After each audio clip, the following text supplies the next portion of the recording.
Ça bouge un peu, non? Il y a un jeu pirate. Voilà, c'est le mal de mer. C'est ça, c'est là. C'est thématique. Ouais, il va falloir qu'on évite de gigoter de trop. Hein. Bon, bonjour à tous et bienvenue dans cette nouvelle partie avec Johan Fichet. Johan, bonjour. Salut. Le bidule bidulant, on ne te présente plus, hein, tu es une sommité maintenant pour Ex Nihilo. Aujourd'hui, donc, on va faire une petite partie d'Ex Nihilo. On va commenter la partie, on va discuter un petit peu du jeu, de ses évolutions et tout ça. Et Johan, en préparation du podcast, de la partie, tu me disais que tu avais... trouver une nouvelle barrière à Ex Nihilo. Exactement, que j'aurais pu contourner en plus, mais sur le coup, j'y ai pas pensé.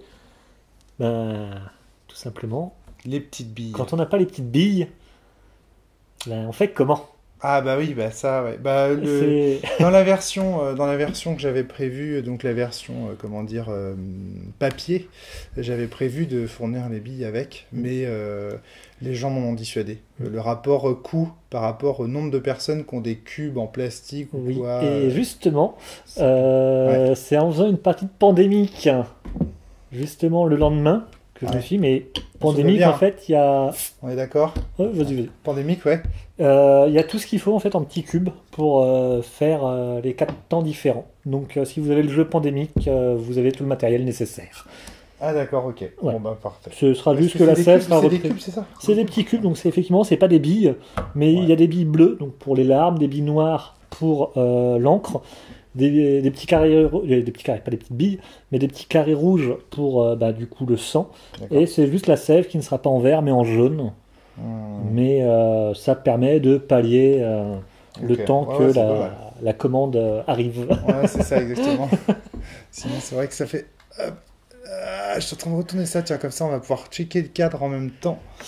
Alors, donc, qu'est-ce que je voulais te dire? Oui, effectivement, c'est une frontière.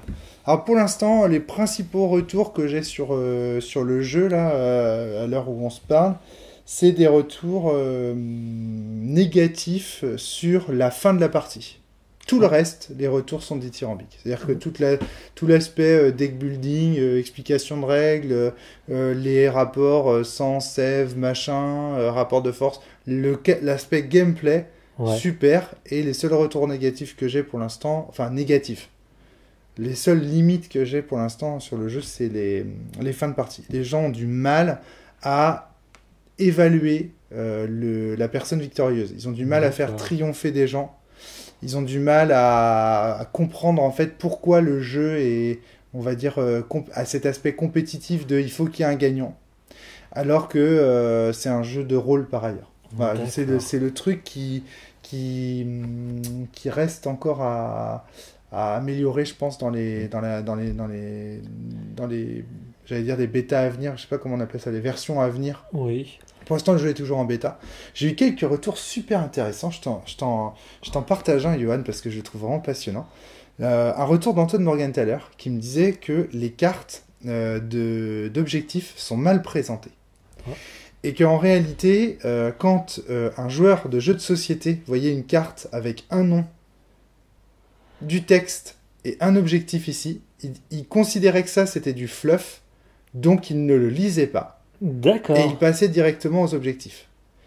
Et il me disait, si on veut... Parce qu'en fait, là, tel que les objectifs sont présentés, c'est-à-dire comme ça, les gens se disent, ok, ça c'est l'objectif, ok, ça c'est du fluff, je le lis pas, ça c'est important. Sous-entendu, ça c'est pas important, ça c'est important. Et en fait, il me disait, si tu veux pas lier... Alors que Antoine disait, c'est pas le cas du tout. C'est-à-dire que c'est vraiment, si vous prenez le jeu comme ça, vous allez vous planter. Parce que c'est pas du tout comme ça qu'il faut le lire. Et Antoine me disait, la solution évidente, c'est de retourner l'objectif, de mettre le nom ici, de mettre objectif narratif à gauche, objectif chiffré ou objectif ludique à droite. Et comme ça, les gens comprennent que les deux sont d'égale importance. Et non pas ce problème. Objectif narratif, objectif ludique. Objectif ludique, éventuellement. Ouais. Tu pourrais le catégoriser comme ça. Alors, lui, il disait condition de triomphe, condition de victoire. Ah oui, c'est plus élégant. Voilà, ce qui est encore plus évident. Mais voilà, donc il disait que la présentation des cartes elles-mêmes induisait une problématique de comment dire, j'allais dire d'infériorisation de la narration, d'affaiblissement du point de vue narratif, Alors qu'en réalité... Et en y pensant, là où tu aurais encore pu plus noyer les gens, c'est en à la mettant même tienne, en en fait. italique, avec Pardon. ex nihilo. De quoi, qu'est-ce que tu disais? Ça aurait été de mettre même le texte en italique, là tu les aurais encore plus perdus, vu que c'est vraiment la norme pour les textes d'ambiance. C'est ça. C'est ce qu'il disait. Il disait, il manque plus qu'à mettre le texte en italique. Et là, du coup, les gens comprennent tout de suite que ça sert à rien. Ouais. Oui, Il y a écrit sens. Ah oui. Ouais, il y a écrit sens sur J'aime le beaucoup verre. le détail. En fait, c'est mon père qui me les a offerts. Il a une amie qui fait de la pyrogravure. Et donc ça a été fait à la main. Elle a écrit sens à Ah la bah main. écoute, c'est quand même- super c'est propre, quand même hein. super chouette. Ouais. Donc voilà, on fait en placement produit pour Sens en même temps. Voilà. Du même auteur. D'ailleurs, à propos de Sens, il y a il y a 2 excellentes vidéos de Vieux Geek qu'il faut regarder. Vieux Geek a fait une critique de Sens Exalogie, donc la chaîne YouTube où il critique beaucoup de jeux de rôle et tout ça, et elle est vraiment super. C'est une des meilleures critiques sur Sens que j'ai jamais lues personnellement. D'accord. Pas jamais lu, non, jamais écouté, puisque voilà. Mais vraiment, il a tout compris au jeu et tout, donc c'est super. Voilà, tant que j'en suis à... Et donc du coup, suite de ça, il m'a fait une petite interview. Donc il y a aussi une interview de moi à découvrir sur Vieux Geek de plus de 3 heures, je crois, l'interview. 3h30, un truc comme ça. Donc voilà. Alors donc...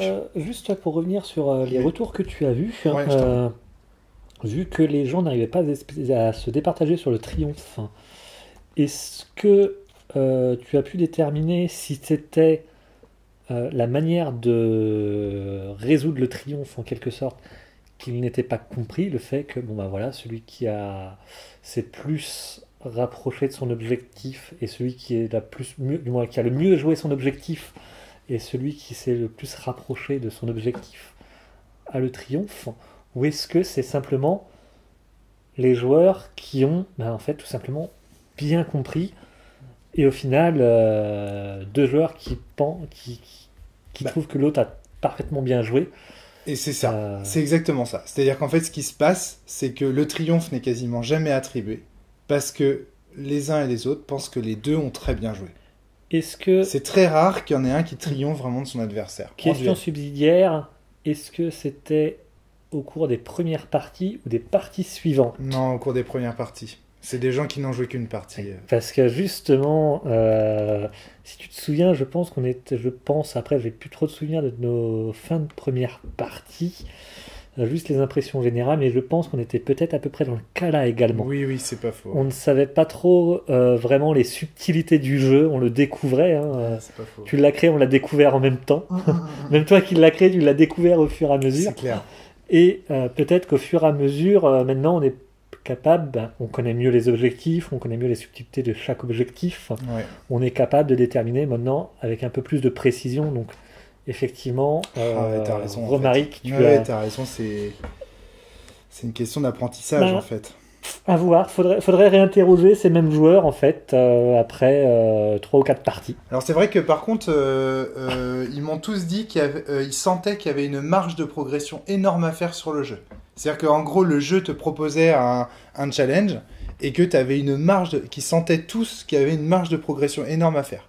Donc ça c'est vrai. Il y a un côté apprentissage quoi.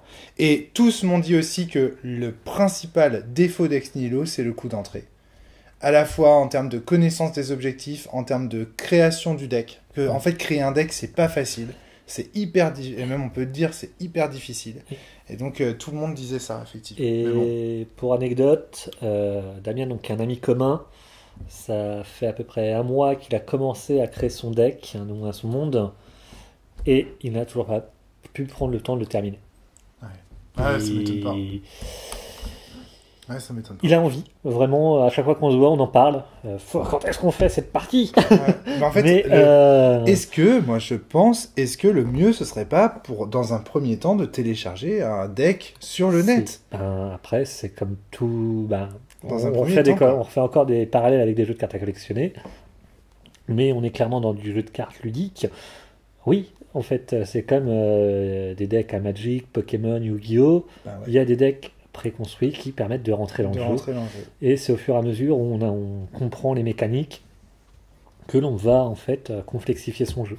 Ouais. Je pense que ça vaut le coup quand même. Mais le piège, à mon avis, ça ne va pas être pour les nouveaux joueurs, du moins les personnes qui ne connaissent pas les jeux de cartes traditionnels à collectionner. Ouais. Donc Magic et Yu-Gi-Oh! Comme je les ai cités tout à l'heure. mais vraiment des personnes comme nous qui vont déjà avoir envie d'embrasser le jeu dans son intégralité. Ouais. Et ça, c'est le piège. Ah ouais, c'est Désolé, je vais arrêter de taper dans la table parce que ça doit résonner sur le micro. Il y a une différence de niveau aussi entre les joueurs qui va...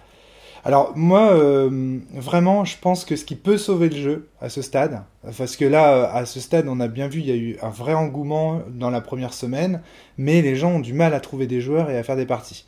Alors je le dis, parce que je sais que ces vidéos YouTube sont peut-être plus regardées que les feeds Twitter et compagnie, que il y a un thread sur le forum du jeu dans lequel des gens se donnent des rendez-vous pour jouer. Donc ça, c'est un premier point.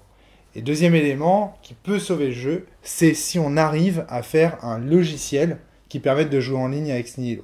Et ça, je pense que c'est pas difficile. Si on arrive à transformer les PDF ou les photos des cartes en des cartes, tu vois, qu'on peut uploader, on pourra facilement faire un logiciel à la calculatrice qui permettra de jouer. C'est pas difficile.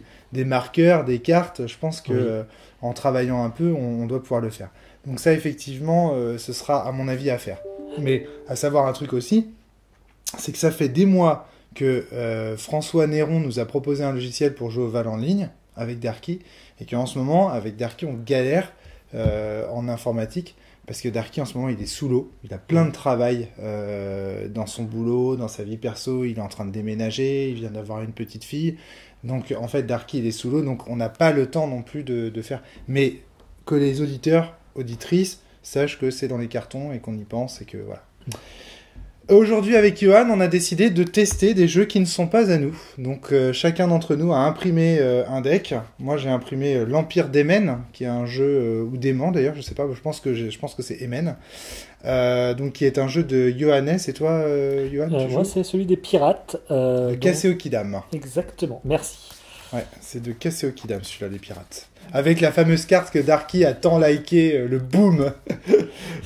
Donc voilà. Donc on découvre tous les deux. Alors on s'est contenté, on a quand même lu les résumés qu'il y avait sur le forum. Voilà, les petits conseils des auteurs. Voilà. Notamment les conseils des auteurs, notamment en termes conseils même. Les équilibres, surtout les équilibres des temps en fait, qui sont hyper importants, n'empêche. Ça c'est clair que sans les équilibres des temps, tu sais pas quel objectif choisir et tout. Et même tout simplement la couleur du jeu en fait, tout simplement. Ouais. Bah toi c'est bon, les pirates. Oui, mais il y a quand même des subtilités. Il est très très élégant en fait. Moi, je sais que quand j'avais lu la description, il m'avait bien tapé dans l'œil. Donc. Je te propose de lancer le dé pour savoir qui commence. Hop, 7. 7. Hop, 2, bah, c'est toi qui vas commencer. Je te propose de mettre ton verre ici, comme ça, pour éviter l'ombre portée, mais bon, c'est pas très... Alors, quel objectif vas-tu choisir? Ah, tu prends la ruine. Ah, si c'est la ruine, alors là, je te troll complètement. Le type qui a marqué ses objectifs pour tricher, quoi. Incroyable. Par contre, je vais devoir me lever. J'espère que je vais pas faire trop long. Eh bien, je vais garder. Ah. Tac. J'arrive. Alors, pour Ex Nihilo, moi, je vous conseille un petit truc. C'est d'acheter un petit carnet comme ça. On en trouve vraiment à pas cher, des petits carnets comme ça, là, de tout con. Trop bien pour prendre les notes. Là, tu vois, par exemple, dès le départ, tac, je vais mettre Rome. En face, je vais mettre Johan avec 2 N, sinon je vais me faire tirer les oreilles. Ah oui, oh, clairement, moi... tellement. Ce serait un scandale. Donc, alors pourquoi je vous conseille ça? Parce que vraiment, en fait, j'ai noté que prendre des notes pendant les parties d'Ex Nihilo, à la fois pour les points, mais aussi pour ses intuitions et tout, mais c'est hyper précieux. En vrai, là, depuis quelques temps, je joue en prenant des notes et c'est vraiment pas mal. Alors, donc, hop, je vais mettre ça là. Alors, donc c'est bon, tu gardes? Je vais garder. Ok.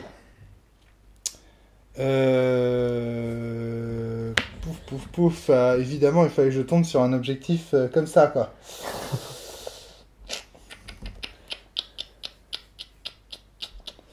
Je vais le tester. Allez, soyons fous, je vais le tester. Hop, alors attends, parce que si je tourne là, il faut que je mette ça là. Ça, je vais mettre ça là. hop, ça ici, mon objectif. Et c'est bon. Et c'est toi qui vas commencer par piocher. Ok. Je retire l'objectif.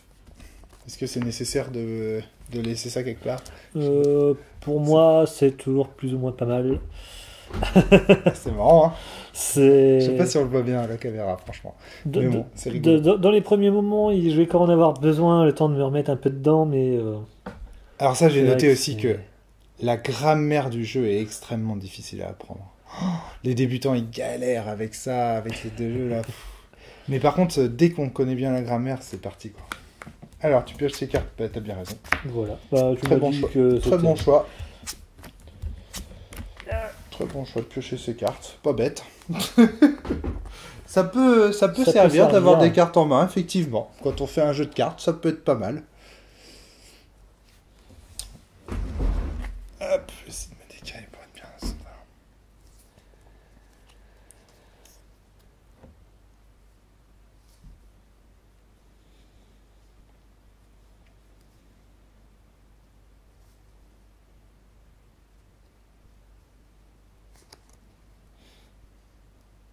Oh my god. Putain. franchement. Je...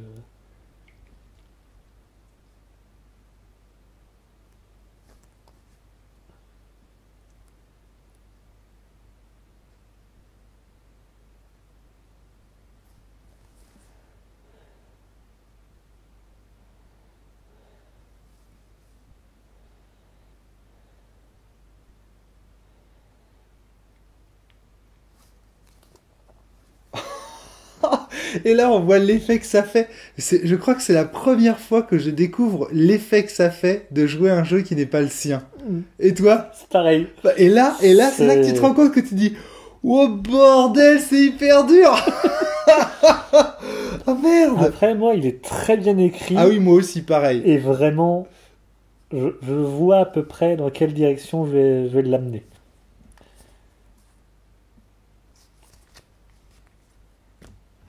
Et ça, c'est cool. Ah putain. Aïe aïe aïe aïe aïe aïe, aïe, ça va être chaud.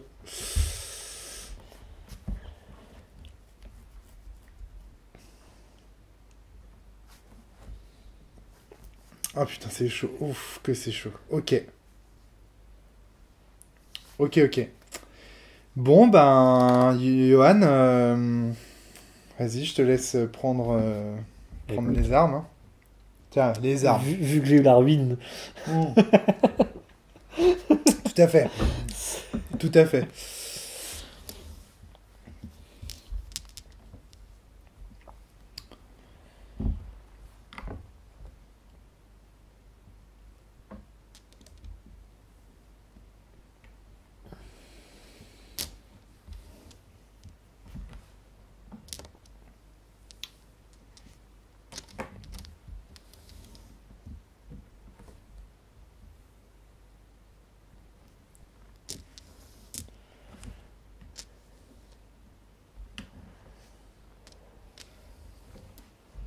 Et là, encore une fois, on sait qu'on n'a pas des jeux carencés. Hein. Tout à l'heure, je jouais contre Soren.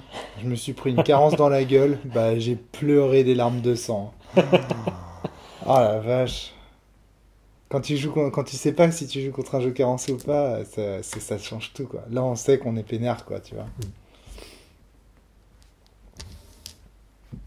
Il y a un côté un peu tranquille, quoi. Et j'avais oublié l'effet que ça fait aussi de prendre 3 par 3 comme ça. Ça faisait longtemps que j'avais pas fait de partie à 2. J'ai fait plein de parties en ce moment en multijoueur.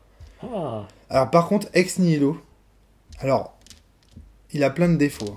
Mais alors en multijoueur, je trouve que c'est le meilleur jeu de cartes. En multijoueur, mais il y a combien de jeux de cartes sont excellents en duel, mais en multijoueur, ils font... Bah, Franchement. majorité, en fait. Bah, Parce qu'on le sent Val- que, en fait... Le Val, il est très bien en duel, mais en multijoueur, il est... je n'ai jamais fait de Val en multijoueur. Bah, il est pop, Ouais. je te le dis. Le- Magic. Bah. Bah, il y a le troll à deux têtes qui est famous. Il y a plein de Il y a gens. le commandeur original. Ouais. Mais c'est pareil, c'est des modules qui sont venus se greffer sur un jeu qui est fait pour un duel. Pour un duel. Ouais. Mis à part si on ne joue que des cartes spécifiquement faites. Moi, je dis ça, mais oui et non. Bah ouais, mais en tout cas, Mais, je sais qu'il y a plein de gens qui s'éclatent à faire du multi sur Magic, ça Mhm. c'est clair. Mais moi, ça n'a jamais été mon mode préféré et ça le sera jamais. Voilà, moi je préfère le bon vieux duel et tout. Et après, tu prends par exemple des jeux comme. Qu'est-ce que je pensais à quoi d'autre comme jeu comme ça, Bob Boff en multijoueur. Je ne sais plus. Mais en tout cas, voilà. Mais je trouve que bon, bah il y a le Uno quand même. C'est à moi ça? Oui. Ah bon? Oui. Ah, ok. J'en ai 10. Moi, j'ai 10 blocs de 3. T'en as avec 9. Ok, j'ai pas fait attention. T'es sûr de toi? 4, 3, 4, 5, 6, 7, 8, 9, 10, 11, 12, 13, 14, 15, 16, 17, 18, 19, 20, 21, 22, 23, 24, 25, 26, 27, 28, 29, 30. C'était exactement Oui. ça. Ok, c'est toi qui commence. Excuse-moi. Un peu d'ordre que je vais défaire dans 30 secondes, mais Je comprends. c'est. Du coup. Lilo Lila. J'aime beaucoup ce nom. L'île Lila. Ah, Ouais. c'est vrai que c'est joli. La légende raconte que quiconque se promène dans ces sentiers fleuris finit par s'endormir paisiblement et ne jamais se réveiller.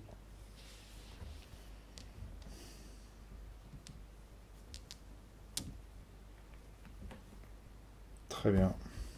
J'ai joué mes 3 temps. Je pioche mes 2 cartes. Donc c'est parti sur une légion impériale. Composée de 1000 citoyens âgés entre 16 et 36 ans, ces légions imposent la paix de l'empereur dans les frontières d'Émen. Un sang et une larme. La légion impériale convoite l'île aux Lilas et cherche à l'envahir. Je passe mon dernier temps pour piocher 2 cartes supplémentaires. À toi, Johan.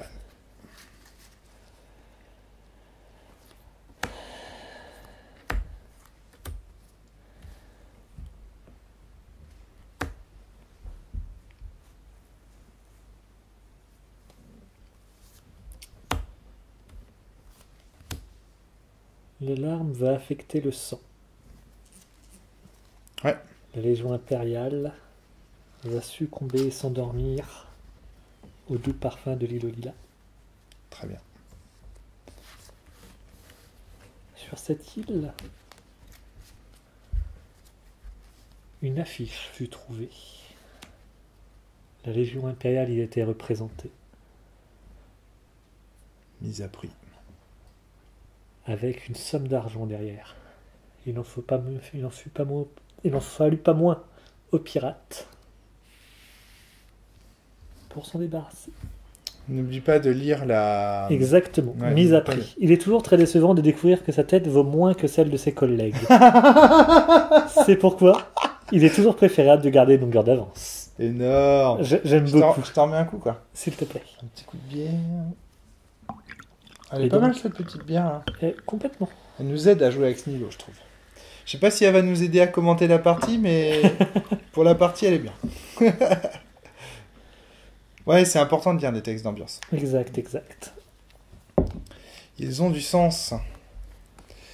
Et du coup, j'ai joué mes 3 temps. 1, 2, 3, ouais, c'est ça, exactement.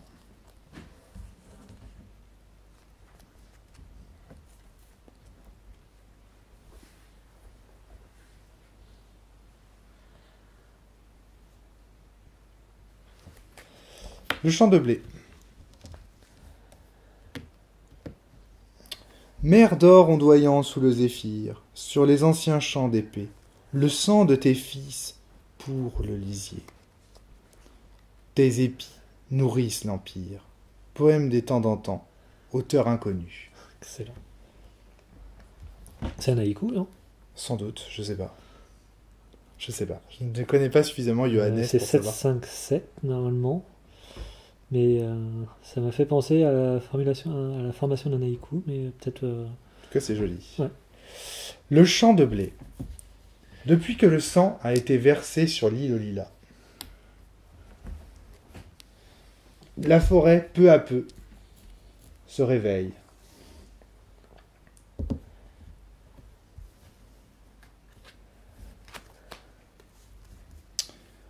À toi. Oui, 2 cartes puisque j'ai fait 3 temps. 1, 2 et 3 pour le...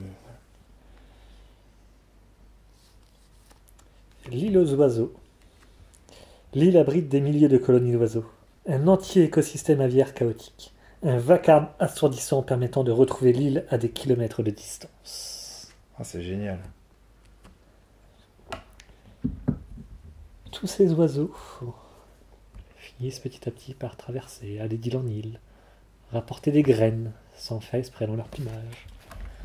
Et c'est ainsi que, petit à petit, on découvrit que le champ de blé s'était étendu à l'île aux oiseaux.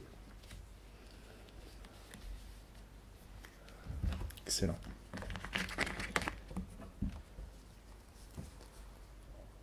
Fin. Et par contre, la défausse, c'est en début de tour et je vais me défausser d'une carte.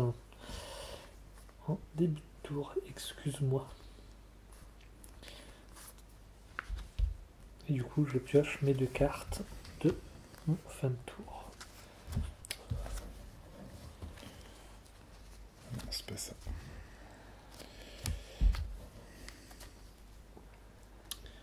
Ok.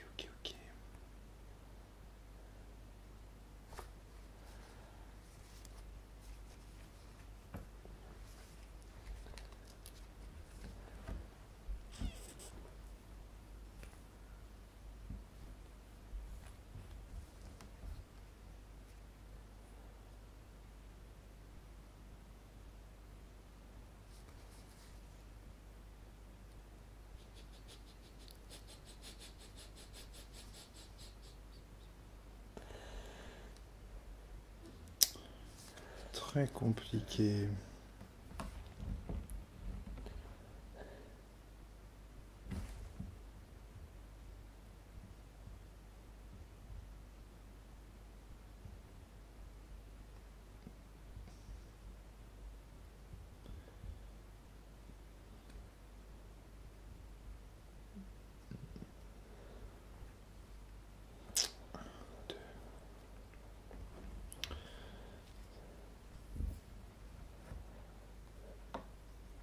Enfin, c'est déjà complexe, quoi.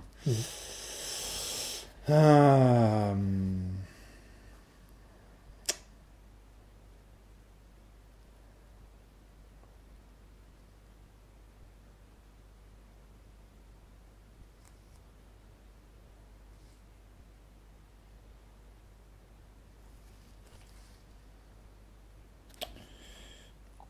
ouais.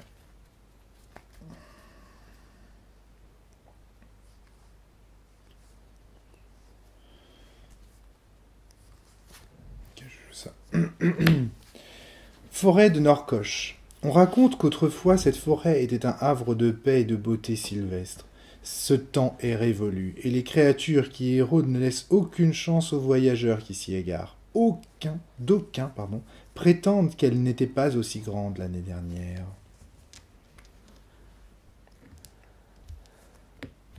C'est dans cette forêt justement que nichent les oiseaux. Mais pour combien de temps? Et à toi.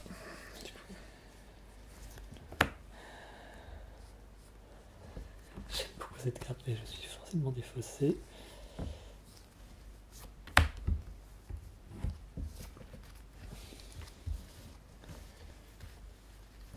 Les oiseaux, petit à petit, commencèrent à manger le champ de blé. Et si je ne dis pas de bêtises, effectivement, la sève peut manger l'encre. Tout à fait. Petit à petit, le champ de blé finit par disparaître, que ce soit sur l'île aux lilas ou l'île aux oiseaux. Je le mets dans mon cimetière. Exactement. Cela nous fait du coup un total de 2 temps.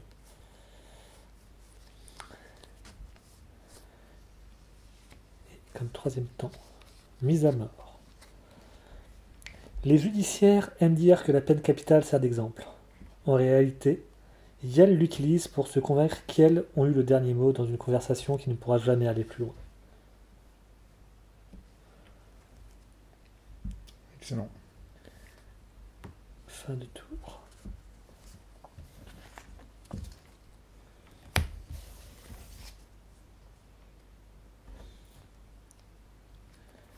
Je vais défausser celui-là. Tac. Très bien.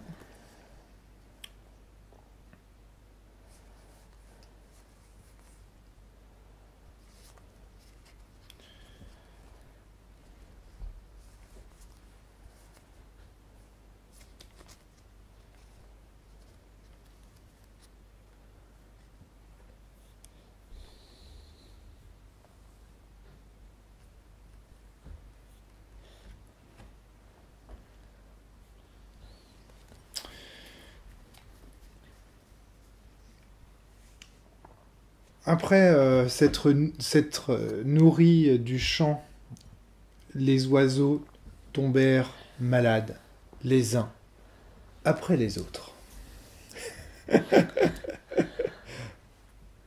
Jusqu'à disparaître complètement.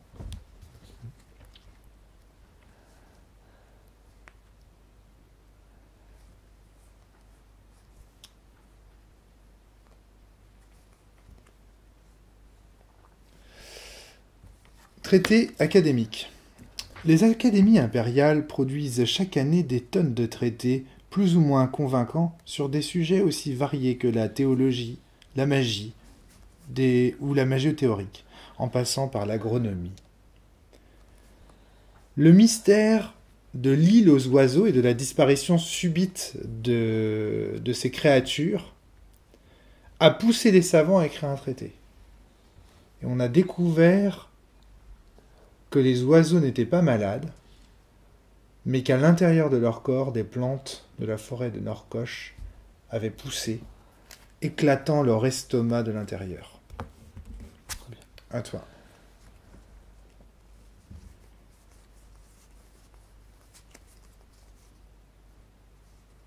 Oh, c'est cool ça. Il y a plein de trucs trop bien dans ce jeu. C'est pareil de C'est mon vraiment côté. cool. C'est vraiment cool, j'ai envie de tout jouer, mais bon. Mauvais Henri. Mauvais Henri. Mauvais Henri, vilain. Personne ne savait réellement ce qui ne tournait pas rond chez lui. Mais tout le monde était d'accord pour dire que quelque chose n'allait pas. Lui inclus. C'est C'est énorme. génial. C'est énorme. Pour 2 temps. Le mauvais Henri, quoi. Et mon 3e temps, je le passe à pioche. Ouais, très bien.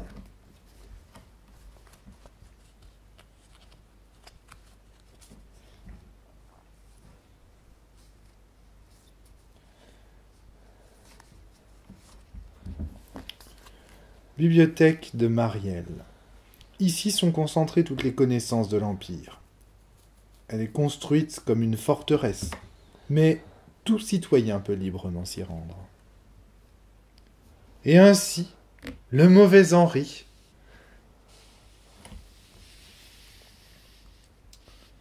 se rendit jusqu'à la forteresse, jusqu'à la bibliothèque de Marielle.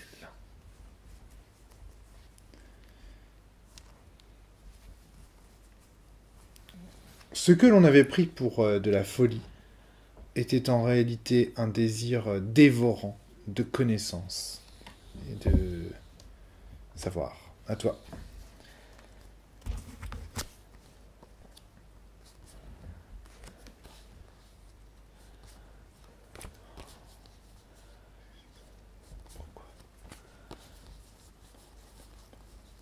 Bah là, du coup, je défausse ça direct. Lucien Lafouille.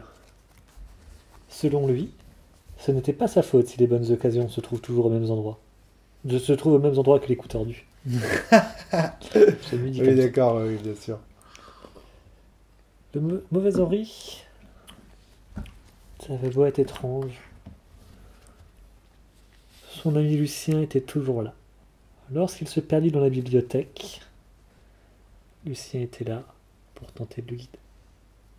D'accord.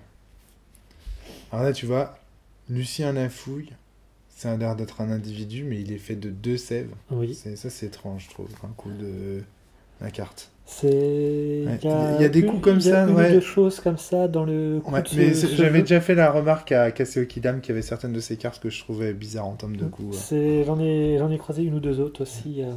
On peut imaginer que c'est quelqu'un de particulièrement, comment dire, sauvage. Donc là, plus, tu vois, plus que là, je me permets de faire une remarque. Plus que le fait qu'il aide le mauvais Henri, c'est plutôt qu'il détruit des. Enfin, il l'aide à sa manière, quoi. On va dire ça comme ça, mais... Alors. Lucien Lafouille. Très bien. Ah, mais j'ai une idée. Je suis bête. Trop bien. Oh, j'ai une putain d'idée de ouf. Ah oui. Ah, tellement. Attends, il me reste un temps? Non, non. Ah non, tu l'as c'est mangé. Oui. T'as mangé. Oh. Oui, non, Oh, non, c'est- dis donc. Oh. Dis donc. Tiens, mais j'ai des super idées, quoi. Ouais, je vais vite piocher par contre. Ah, j'ai une super idée. Oh, je t'en fais 2 là. Une lance. Chaque citoyen garde chez lui la lance de son service militaire. De temps en temps, il la sort afin de l'aiguiser.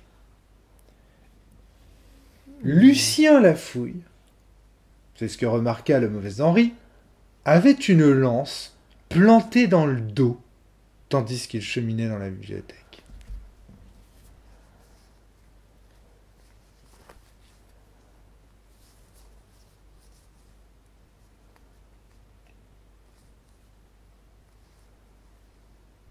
Mhm.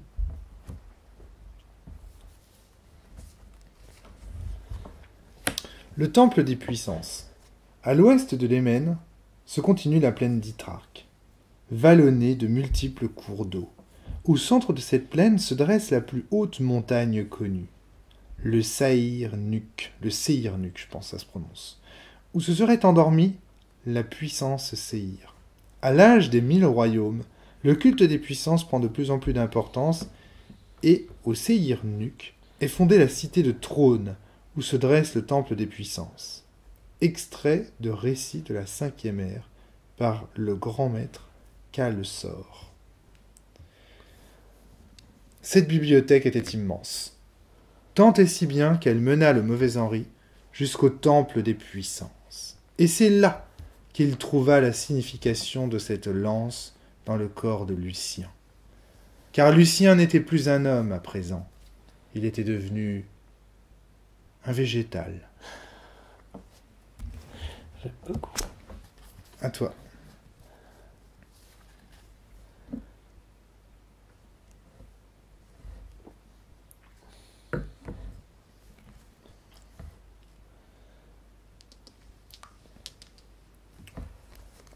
Et hop. Près de la forêt de Norcoche, on aperçut une silhouette, chien de l'office. La foi fournissait à qui le désirait un sentiment de but et de sécurité. La religion avait appris à le vendre.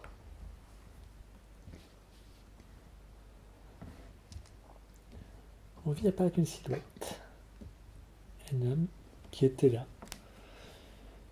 Et qui semblait provenir d'un temple. Il y avait volé des écrits. Très bien.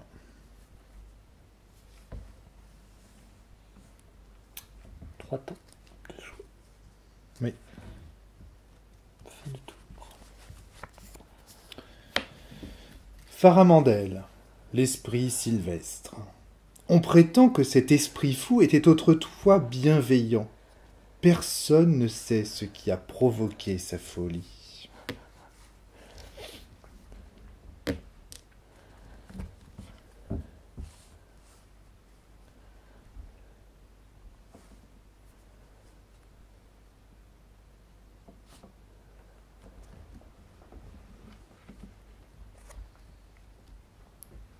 Non, j'hésite à je sais pas à quoi la lier.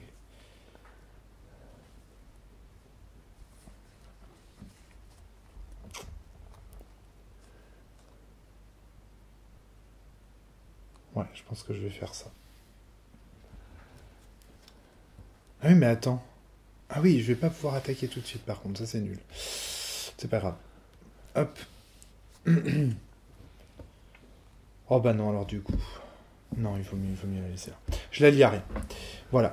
Donc je le relis. Faramandel peut-être. L'esprit sylvestre. On prétend que cet esprit fou était autrefois bienveillant. Personne ne sait ce qui a provoqué sa folie. Non, non, non, non, non, je vais la lier quand même, parce que sinon tu vas me la bouffer, je te connais. Je vais la lier à l'île aux oiseaux. De l'île aux oiseaux, un hurlement put être entendu. Enfin, car d'habitude les oiseaux en couvraient le cri. La déesse sylvestre s'était réveillée.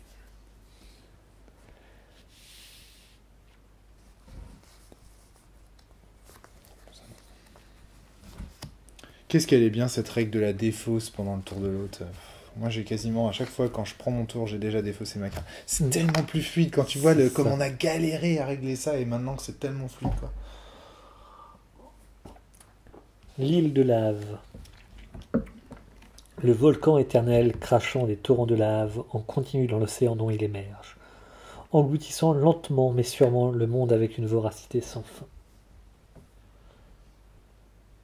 Qu'est-ce que c'est cool.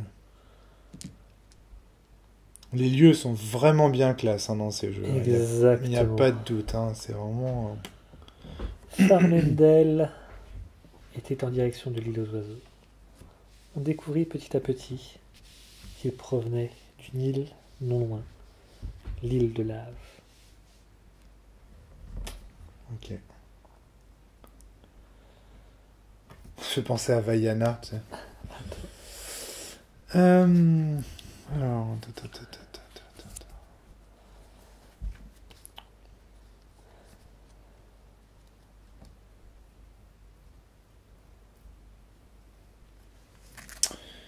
Décision de justice impériale. Les juges de l'Empire sont connus pour leur impartialité, pas pour leur magnanimité. Leurs décisions sont implacables et nul n'ose les remettre en question. Dans la bibliothèque de Marielle, le mauvais Henri avait trouvé une singulière décision de justice. Celle-ci parlait de l'exil de l'esprit sylvestre sur une île lointaine.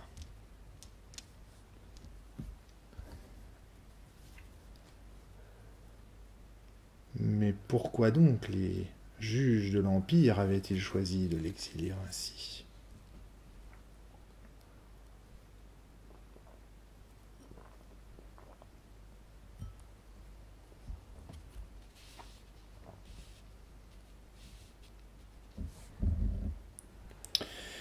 On ne tarda pas à le savoir, car sous le poids de l'esprit millénaire, l'île aux oiseaux s'effondra dans le cimetière, engloutie par les flots.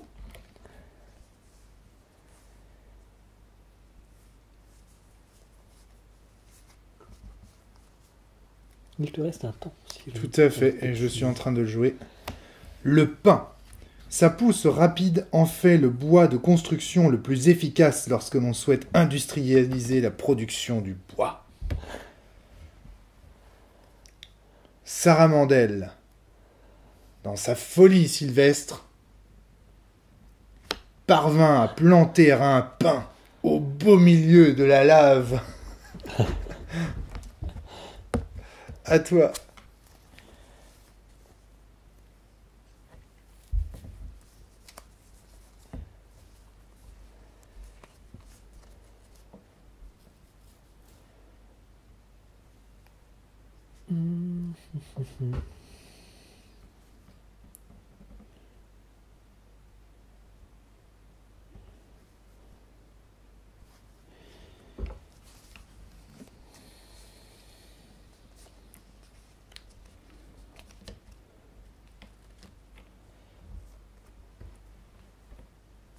L'intrépide. Là, pareil, c'est de temps de sel, je vois pas trop pourquoi. L'intrépide avait survécu et enterré tous les équipages qui étaient montés sur son pont. Chaque nouvel équipage savait qu'il ne ferait pas exception à la règle. Ah, si, c'est un bateau. c'est un bateau. C'est un Il est bateau. construit Au en début, bois. j'ai cru que c'était un personnage, mais en fait, pas du tout. Non, c'est un bateau. Ouais, donc moi j'aurais mis peut-être sève et encre, tu vois, pour une construction de ce type. Mais ok. Au début, j'avais cru que c'était un personnage, mais non, que c'était le surnom d'un capitaine ou autre, mais pas du tout. Tu veux le mettre où? L'intrépide, Tu me dis. Hein, petit à petit, ici. se rapprocha d'un de ses anciens membres d'équipage. Et sans qu'on le Décision impériale. comprenne vraiment pourquoi, Ouais. le retour de l'intrépide, les décisions impériales devinrent de plus en plus laxistes, et celles qui étaient D'accord, ok. sur le mauvais Henri, Au cimetière? exactement, fut balayée. Très bien.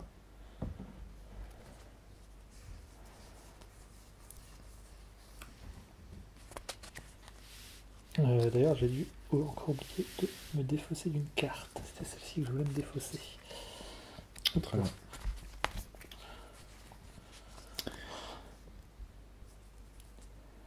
Avec l'évanouissement des décisions de justice impériale, la guilde des artisans, troisième pouvoir après l'empereur et l'aristocratie, elle fait tourner la mécanique impériale avec précision. Puisque les décisions impériales avaient été cassées, la guilde des artisans put reprendre du pouvoir en cette cité. Elle embarqua à bord de l'intrépide, qui était sien.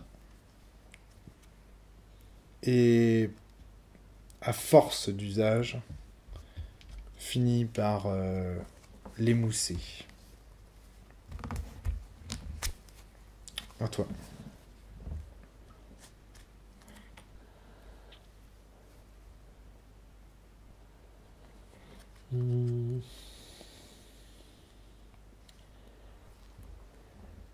Putain, merde.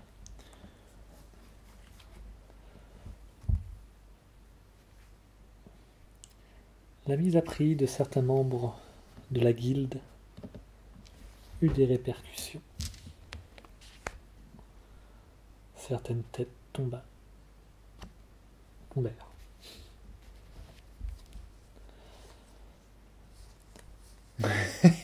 Pour l'instant, il n'y en a qu'une de tombée. Donc. Exactement.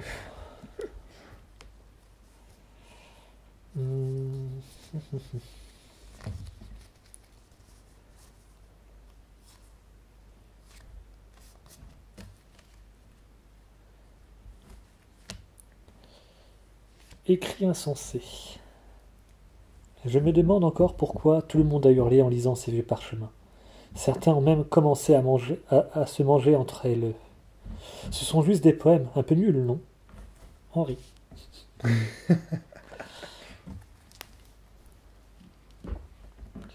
Ah la vache, ok, lui il est devenu fou à cause de ça, quoi. Ces écrits, qui se trouvaient sur l'intrépide, tomba petit à petit dans la main de la guilde des artisans.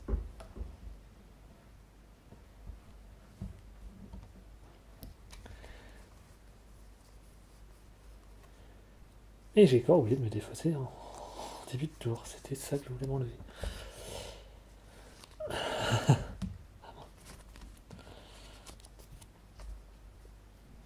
Ah merde.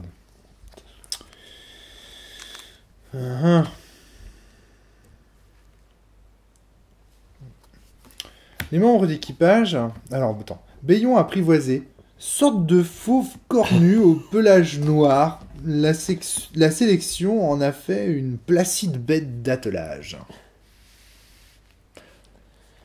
À bord de l'intrépide se trouvait un Bayon apprivoisé qui avait été amené là par la guilde des marchands. Or, voyant les écrits Ah non, ah non, ah non, ah non, Romaric, tu peux pas faire ça. Mais si, si, si, c'est ça, mais si, bien sûr que si. Or, voyant les écrits insensés à ce bord, il décida d'en boulotter les pages les plus insensées. Je pioche deux cartes et à toi. C'est malin. C'est malin.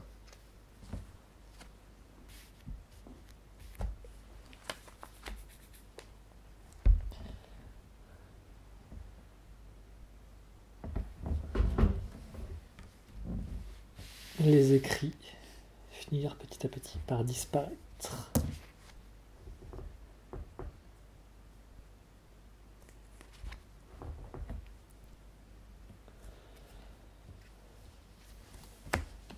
Les derniers survivants de la guilde des marchands, devenus fous, eurent leur tête mise à prix.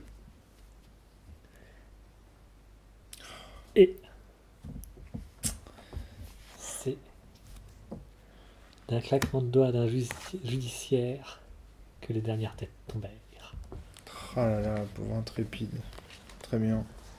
Tu le prends comme ça, je vais te bouffer le cul, Johan.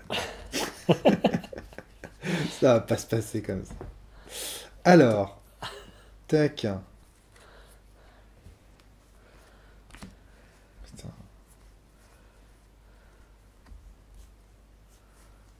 Ouais, ça, je vais pas te jouer ça. C'est pas question. Il te reste combien de cartes dans ton deck, la 4 ? Ça va être fini bientôt. Il va m'en rester 6. Alors, c'est quand tu dois piocher une carte et que tu ne peux pas que la partie se finisse. Hein. Tu te souviens de ça ? Oui, Je te le précise parce que des fois que tu voudrais me la faire à l'envers, là.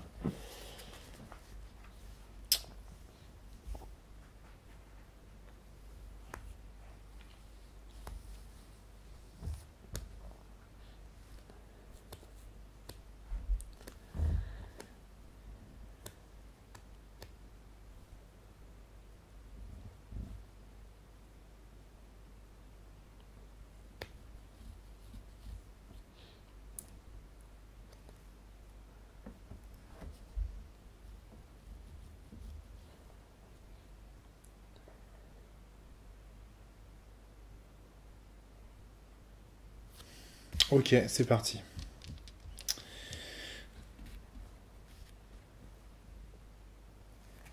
Forêt impériale. Les terres de l'Empire fourmillent de forêts giboyeuses, mais celles-ci tendent à se réduire sous la croissance de la population. Elle est toute petite, la forêt impériale. Mais justement, le pin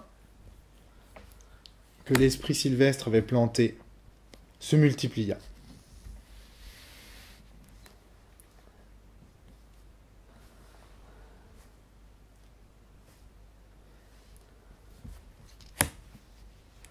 Gibier. Pour habiter la forêt ou parader sur la table des bourgeois, ces derniers temps, les chasseurs doivent s'enfoncer davantage dans la forêt afin de le débusquer. Cette forêt se recouvrit de gibier. Coriandre. On retrouve cette herbe dans toutes les spécialités culinaires de l'Empire.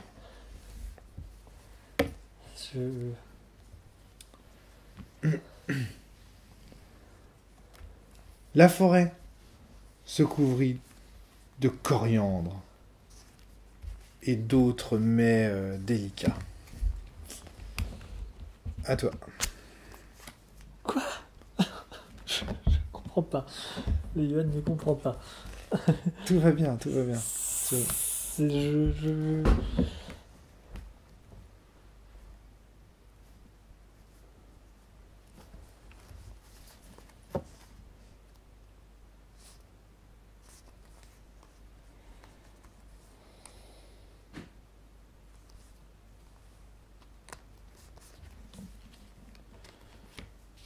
Gantelet d'or. Je peux admirer le fait que cet objet a fracassé plus d'un crâne dans son temps. Mais l'aspect tape à l'œil me répugne plus au point. Kaki.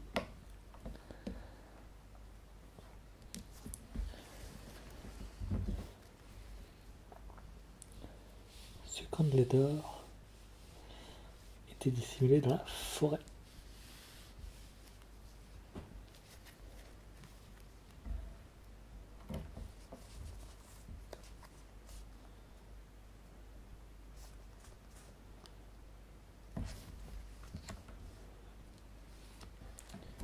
Boum. Qu'est-ce que c'est bon. Mais c'est pas du sang, c'est de l'alarme, ça. Pourquoi tu joues en sang? Oui, oui. Ah, oui. Putain. My bad. Je dis. Ah non, non. T'as pas le droit. T'as pas le droit. T'as pas le droit. T'as pas le droit. Non. Si, t'as le droit. Oui, non, Mais t'as pas le droit. Mais t'as le droit. Mais t'as pas le droit. Ça me plaît pas ce que t'es en train de faire. Voilà, c'est tout. C'est tout. Au large de l'île de Lave, là où se trouvait Fernandel. C'est Faramandel ou c'est Non, Saramandel? C'est un T, non? Ah, c'est Taramandel. Oh là, il va pas être content, Taramandel, Johannes. oui. Oh, Désolé. il va pas être content. C'est un T, du coup. C'est un là, T. de- Bon, c'est Taramandel alors. Bon, bref, c'est l'esprit On sylvestre. dit au loin. Boum. Ah, mais tu l'as pas tué encore. Parce Pas que encore. t'as plus de temps là. Putain.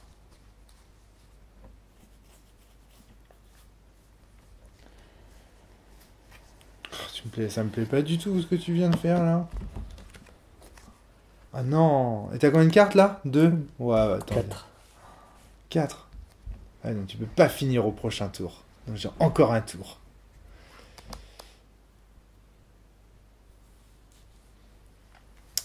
Le boulet partait en direction de la déesse. Mais alors, de l'intrépide, le bayon apprivoisé se mit en travers pour parer le coup. Et alors que tous pensaient qu'il allait se sacrifier, il l'arrêta à l'aide de sa corne, imbrisable. Tiens, casse-toi, va au cimetière. Bim! Tu l'as vu ça? Hey. J'ai fait 2 temps pour ça. Hein. Ça me pique le cul, tiens. Je n'ai pas besoin de me défausser, du coup. Tac.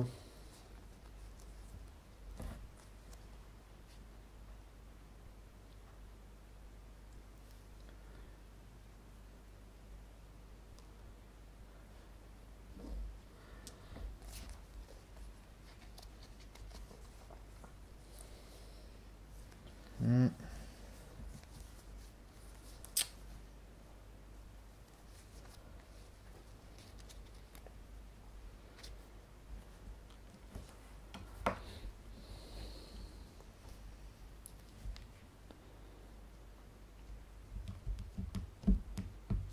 Il me reste un temps.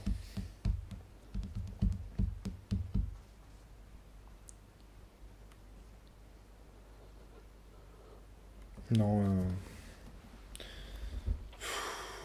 Non, je l'utilise pas. À toi, vas-y. Désolé hein, pour le temps, mais c'est le cas de le dire. Le canon fut arrêté.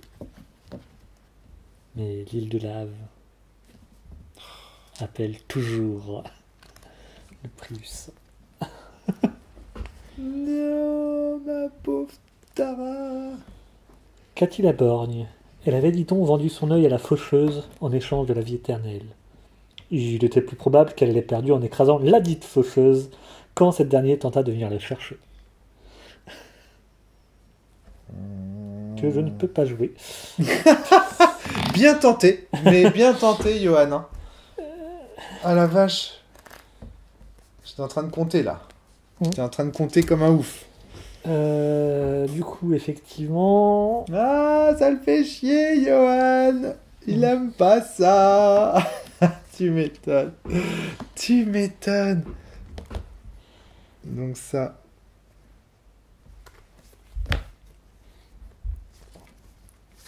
Chacal de la maréchaussée. Discuter avec la maréchaussée n'était pas impossible, mais c'était par contre fermement inutile. Là, tu reconnais toutes les idées de Kaseo Kidam, là. Là, ça y est, il y a de l'idéologie, là. Je rêve.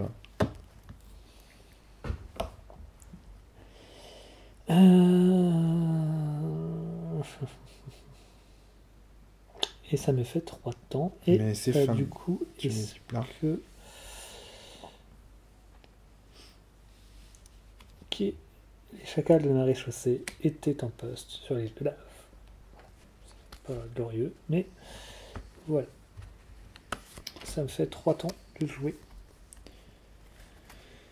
Alors, c'est parti pour Aimantor. Du nom du fondateur de l'Empire, Mentor est une métropole millénaire, aux imprenables murailles d'albâtre. En son sein, le palais impérial abrite le trône à la plume.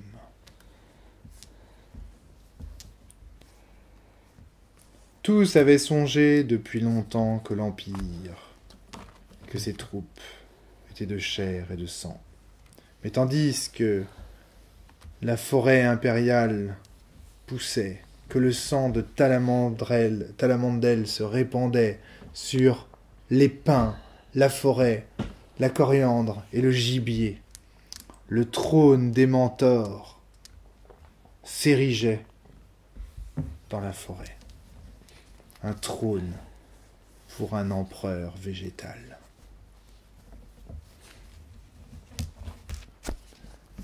À toi.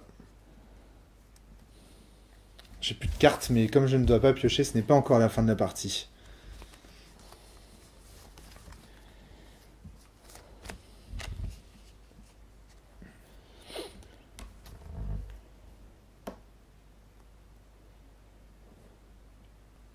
Donc c'est là où il faut que je sacrifie un de mes temps pour mettre fin à la partie, pour éviter Ouais, c'est horrible. trop gros, Ouais, trop pour gros éviter le entourage. retournement de situation qui peut être violent, quoi. L'île au lilas. Oui. Qu'est-ce qu'elle a, l'île là? Comme ça? Ça te va? Béguin apprivoisé. Fut trouvé sur l'île au lilas. Le coup de canon qu'il avait reçu sur sa corne fut fatal et l'île au lilas fut sa dernière demeure. Je C'est- pioche mes pour deux moi, cartes. le héros de la partie. Ouais. Le Béion qui s'est sacrifié pour sauver la déesse. Et c'est fini. Je pioche les cartes On est d'accord, hein? et je C'est- repioche les cartes. Terminé. Je vais te donner un petit papier, Johan. S'il te plaît. C'est très compliqué.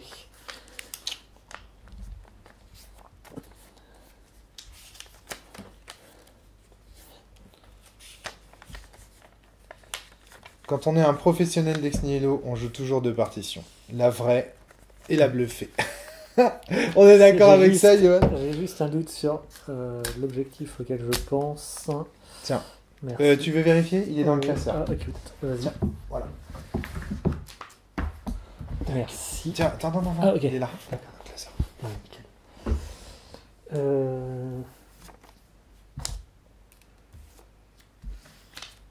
Moi, je dirais ça. Ça me semble étonnant, mais... Ouais, si, je dis ça. Sans hésiter.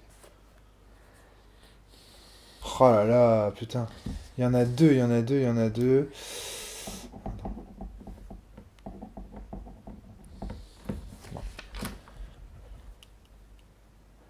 Allez, je tente ça. Oh, j'hésite entre deux. Moi aussi, Attends, c'est une horreur. Moi aussi, c'est une horreur. C'est une horreur. Ah, j'ai deux là. Oh, putain. C'est sûr que ça se joue là. La vache. La vache, comme tu dis. Les deux vont.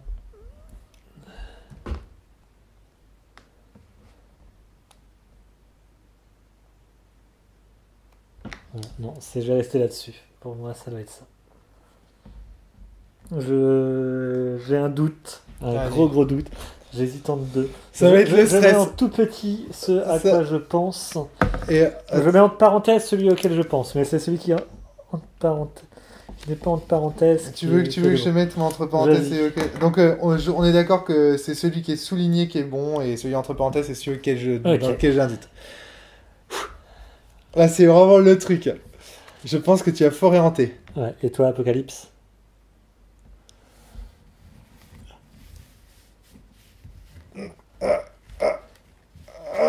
J'ai l'éveil. Ah, j'ai éveil. J'ai hésité entre les deux. Ah, j'étais caché sur l'éveil, j'étais tellement caché. Je me disais qu'il allait. Pourtant, j'ai bien. En plus, je me disais bon bah le trône végétal et l'empereur C'est ça. végétal. Mais après, t'as pas arrêté non plus de casser des choses, de défoncer ce que j'avais créé. J'ai essayé de semer le trouble, mais C'est voilà pas quoi. fort orienté, c'est naturenté, tu n'es pas bon. Ah oui, exact, c'est naturenté, c'est pas forenté. Oh non. Non, c'est. C'est naturenté, t'as raison. C'est ça qui a raison, je crois. Ah ouais, c'est toi qui as raison. Mais tu pensais à quelle forêt primordiale ou Non, nature? forêt hantée, nature hantée. C'était nature hantée. Oui, avec bah, laquelle je c'est bon, pensais. du coup, oui. C'est pas de souci. Évidemment. Non, mais t'as raison, c'est bien de troller l'auteur du jeu sur ses propres cartes, c'est bien. Oui, parce que là, on pourrait. Ouais, là, tu non, pourrais non, dire, mais non, je sais il pas. pensait à forêt primordiale. Non, c'était vraiment Voilà. nature hantée. Oui, oui, de toute façon, c'est Évidemment. clairement. Bah, sinon, l'autre hésitation, c'était ruine. Mm. Donc, Là, ça aurait été très drôle que j'ai réellement eu ruine. bah, ruine. Ouais, mais c'était la carte que j'avais prédit au début. Ruine, Que t'avais prédit au début. j'avais trois. Bah oui, j'avais confisqué quelques trucs. Ouais. Mais pourquoi tu m'as laissé jouer autant de forêts, quoi? Pour bluffer? C'est particulier, Non, quand même. nature hantée, en fait. Mais après. Alors, c'est particulier comme partie. D'abord, Oui. est-ce qu'on est d'accord que personne ne triomphe? Même si. Enfin. Parce que l'apocalypse, ça le fait aussi. Hein. Pour moi, Oui la et partie non. est contestée. Pour moi, la partie est contestée. L'apocalypse, j'ai hésité, moi aussi. Sur les thématiques. Non, t'as clairement plus joué Éveil que Apocalypse. Et t'as plus joué Je suis peut-être en avant, Éveil je suis peut-être en avance sur les que thématiques. Nature hantée.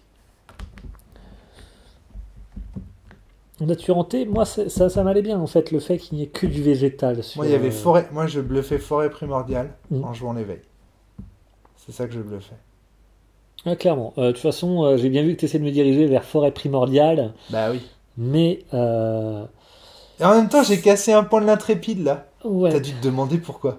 Je Ouais. vais jouer et de temps en temps, je fais des coups Après, comme ça contre-intuitifs un peu. c'est pour ça que je pensais à Apocalypse, parce que tu décousais ce qui était cousu, en fait. C'est ça qui m'a un peu mis en PLS par moment, où j'avais du mal à voir, en fait, vers quoi tu voulais te diriger. Parce qu'en même temps, la forêt, tu la saccageais, des choses comme ça. Ouais, Ou non, c'est non, peut-être non. moi qui me faisais une illusion. Mais, Mais en fait, j'ai détruit l'intrépide parce que c'est pas un truc, c'est pas un élément d'éveil. C'est un artefact. Mm. Tout le reste, c'est des éléments d'éveil. Et Lucien, c'est un élément d'éveil parce que je lui ai planté une lance et j'ai dit qu'il était devenu une créature végétale. exactement. Donc non, pour moi, c'est... Toi, tu as quand même un cran au-dessus sur l'éveil que moi, que moi avec Nature hantée.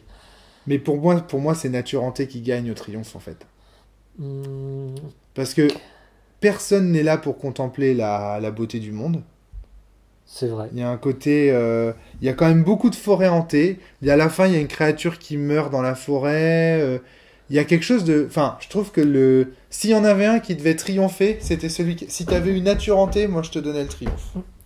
Clairement, je pense. Aussi parce que le match-up t'était super favorable. Si t'avais une nature hantée, le match-up t'était super favorable. Parce que moi, j'avais intérêt à jouer forêt et du coup, c'est toi qui gagnais au point. Alors, on Mais, peut s'amuser à compter les points. après, je savais pertinemment que Nature hantée n'allait pas être facile avec ce jeu, avec ce monde. Ouais, bah, et moi, tu crois, l'éveil avec l'Empire, je me suis dit, je suis malin.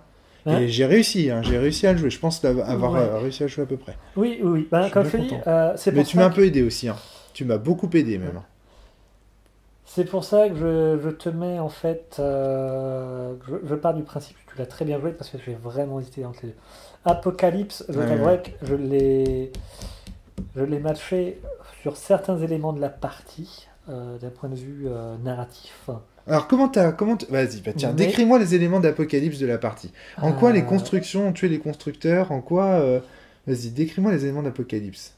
Alors, la divinité qui meurt. Ça, c'est quand même un bel Exactement, la élément divinité, d'Apocalypse. la lance plantée, La lance le plantée. fait de ne pas en fait tuer directement les personnages en fait. Pour moi, c'est serait tuer directement les personnages, je me serais peut-être plus dirigé vers la guerre ou quelque chose comme ça.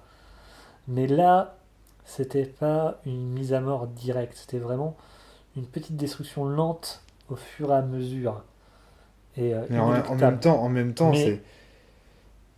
En fait, tu vois, l'Apocalypse, là, en fait, le problème, c'est qu'à la fin, il y a l'érection d'un empire végétal. C'est ça. Et j'ai du mal à... Après, je t'avouerai que donc il y a ces petits éléments-là, mais il y a aussi, j'ai compté le ludique. Ouais, J'ai vu quand même que tu essayais de conserver les encres, et j'ai vu que tu essayais de conserver, comment ça s'appelle, la sève. Mais je me suis dit, la sève, c'est trop évident. Tu t'es trop étendu. Ça peut pas être ça ton objectif en fait. Sève et encre. Je voyais que toute la partie extension, donc vraiment un éveil de nature et d'empire. Mais je me suis dit, c'est trop évident. T'as laissé des larmes en fait. Et ça, je me suis dit, il joue sur le fait que c'est mort en permanence et que. Alors que pourtant, j'avais des encres pour les apaiser. Ouais. Mais parce qu'en fait, pour moi, l'éveil, c'est l'érection d'un empire végétal. Et il ne va pas sans souffrance, l'empire végétal, pour moi. Pour moi, il doit être souffrance. Il y a un autre élément aussi, c'est que les larmes sont très difficiles à gérer si tu veux protéger... non, je sais pas pourquoi. Mais. Non, j'ai laissé les larmes parce qu'elles mais les m'intéressaient larmes, en histoire. moi, psychologiquement, j'ai du mal à les défoncer. C'est marrant ça. C'est con, hein. Mais tu prends ton spectre dans ton jeu, je vais dire le jeu Castlevania, mais le jeu de la vallée. Ouais. T'as un spectre à 3 larmes. Celui-là, psychologiquement, pour moi, c'est une torture pour le défoncer. Ouais. Faut l'exorciser, quoi. Faut les filles de la vallée. larmes. Ouais. Ok, pas de soucis, tu leur donnes un coup de surin, y a pas de problème. Mais tes spectres, c'est particulier. C'est très intéressant en tout cas.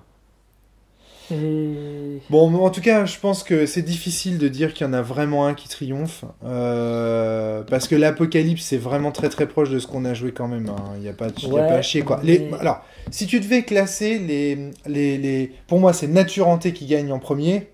Très certainement. La ruine éventuellement. La forêt primordiale éventuellement, mais ce qui est logique. Je pense vraiment l'éveil et après. L'Apocalypse un peu après. Mais clairement, ceux qui perdent, c'est tous les objectifs de sang et d'état sauvage. Clairement. Clairement, voilà. Là, il n'y a pas de doute là-dessus. Donc, voilà. Mais bon. Alors, maintenant, essayons de compter les points.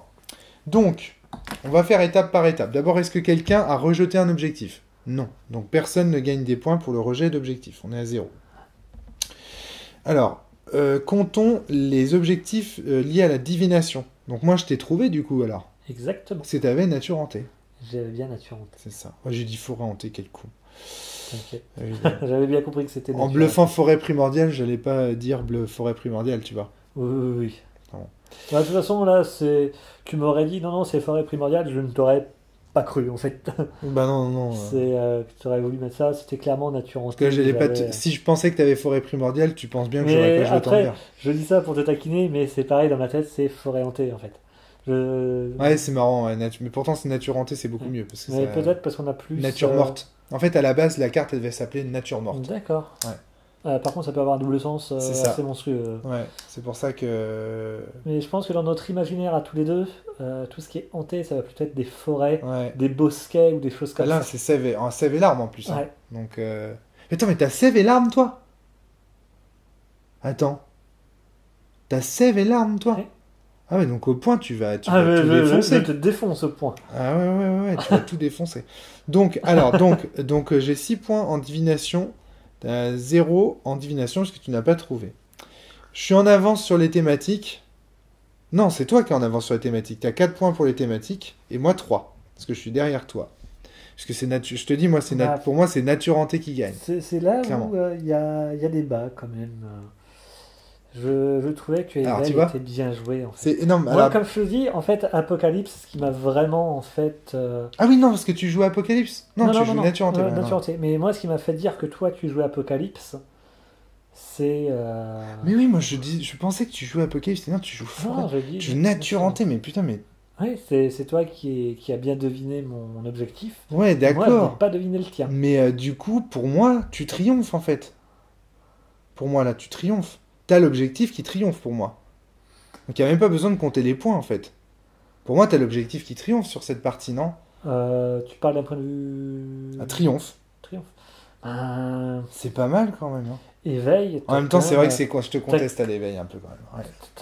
T'as quand même très bien joué l'éveil. Hein. Cet empire qui s'étend, cette nature qui croît en permanence. c'est un éveil aussi bien de l'Empire que de la nature qui l'entoure, en fait. Alors si vous regardez cette vidéo jusqu'au bout, chers auditeurs, n'hésitez pas à mettre un commentaire sur YouTube pour nous dire ce que vous en pensez. Est-ce que Johan mérite de triompher avec nature hantée? Est-ce que ou alors est-ce que vous pensez que c'est contesté? Parce que moi je pense qu'il n'y a que deux solutions. Ça peut pas être moi qui triomphe. Alors si vous le pensez, vous pouvez le mettre dans les commentaires, mais je pense honnêtement que ce sera marginal. Ce qui est sûr, c'est que soit Johan triomphe à nature hantée là, soit c'est contesté. Pour moi, c'est contesté. De peu, mais c'est contesté, parce qu'il y a quand même l'érection d'un empire végétal, j'ai quand même tout raconté qui allait dans ce sens, même s'il y a eu une diversion ici qui a été faite autour de l'intrépide, n'empêche que tout allait dans le sens de l'émergence d'une civilisation végétale. Surtout jusqu'à la fin avec Ementor, trône végétal. Bon, je pense quand même pouvoir contester la victoire. Je pense que, en tout cas, on peut pas être... Bon. Moi, Mais j'avoue, j'aimerais bien savoir ce qu'en pensent les auditeurs. Vraiment. Donc, du coup, je te mets 4 points pour les thématiques. T'es en avance sur les thématiques, clairement. Moi, en deuxième. Ensuite, t'aurais eu Apocalypse, j'aurais mis l'inverse. Clairement, c'est moi qui étais en avance. Mais là, avec Nature Hantée, c'est sûr que t'es en avance. Donc, tu as 4 points et moi 3. Ensuite, alors, on va compter les points. Donc, Johan gagne 1 point pour chaque paire qu'il peut former avec Sève plus l'arme. On dit là, il a 1 point, 2 points...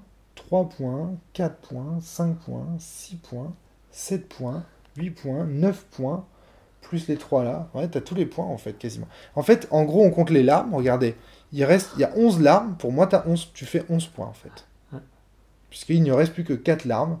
Donc, forcément, il a 11 points. Puisqu'il y a 11 larmes et 11 sèves en jeu. C'est un point par paire. 2, 3, 4, 5, 6, 7, 8, 9, 10, 11, 1, 2, 3, 4, 5, 6, 7, 8, 9, 10, 11. C'est ça. C'est ça. Donc ça fait 11 points. T'as 11 points de billes. Bordel de pute, quoi. Ok. C'était très grossier ce que je viens de dire. Mais bon, je le pense. Ça vient du fond du cœur. 1, 2, 3, 4, 5, 6, 7 points pour moi, puisqu'il n'y a que 7 encres. Attends. 1, 2, 3, 4, 5, 6, 7. 7 encres pour moi, donc 7 points. Tac. Donc, voilà, fin de la discussion. Hein. Ouais. On compte.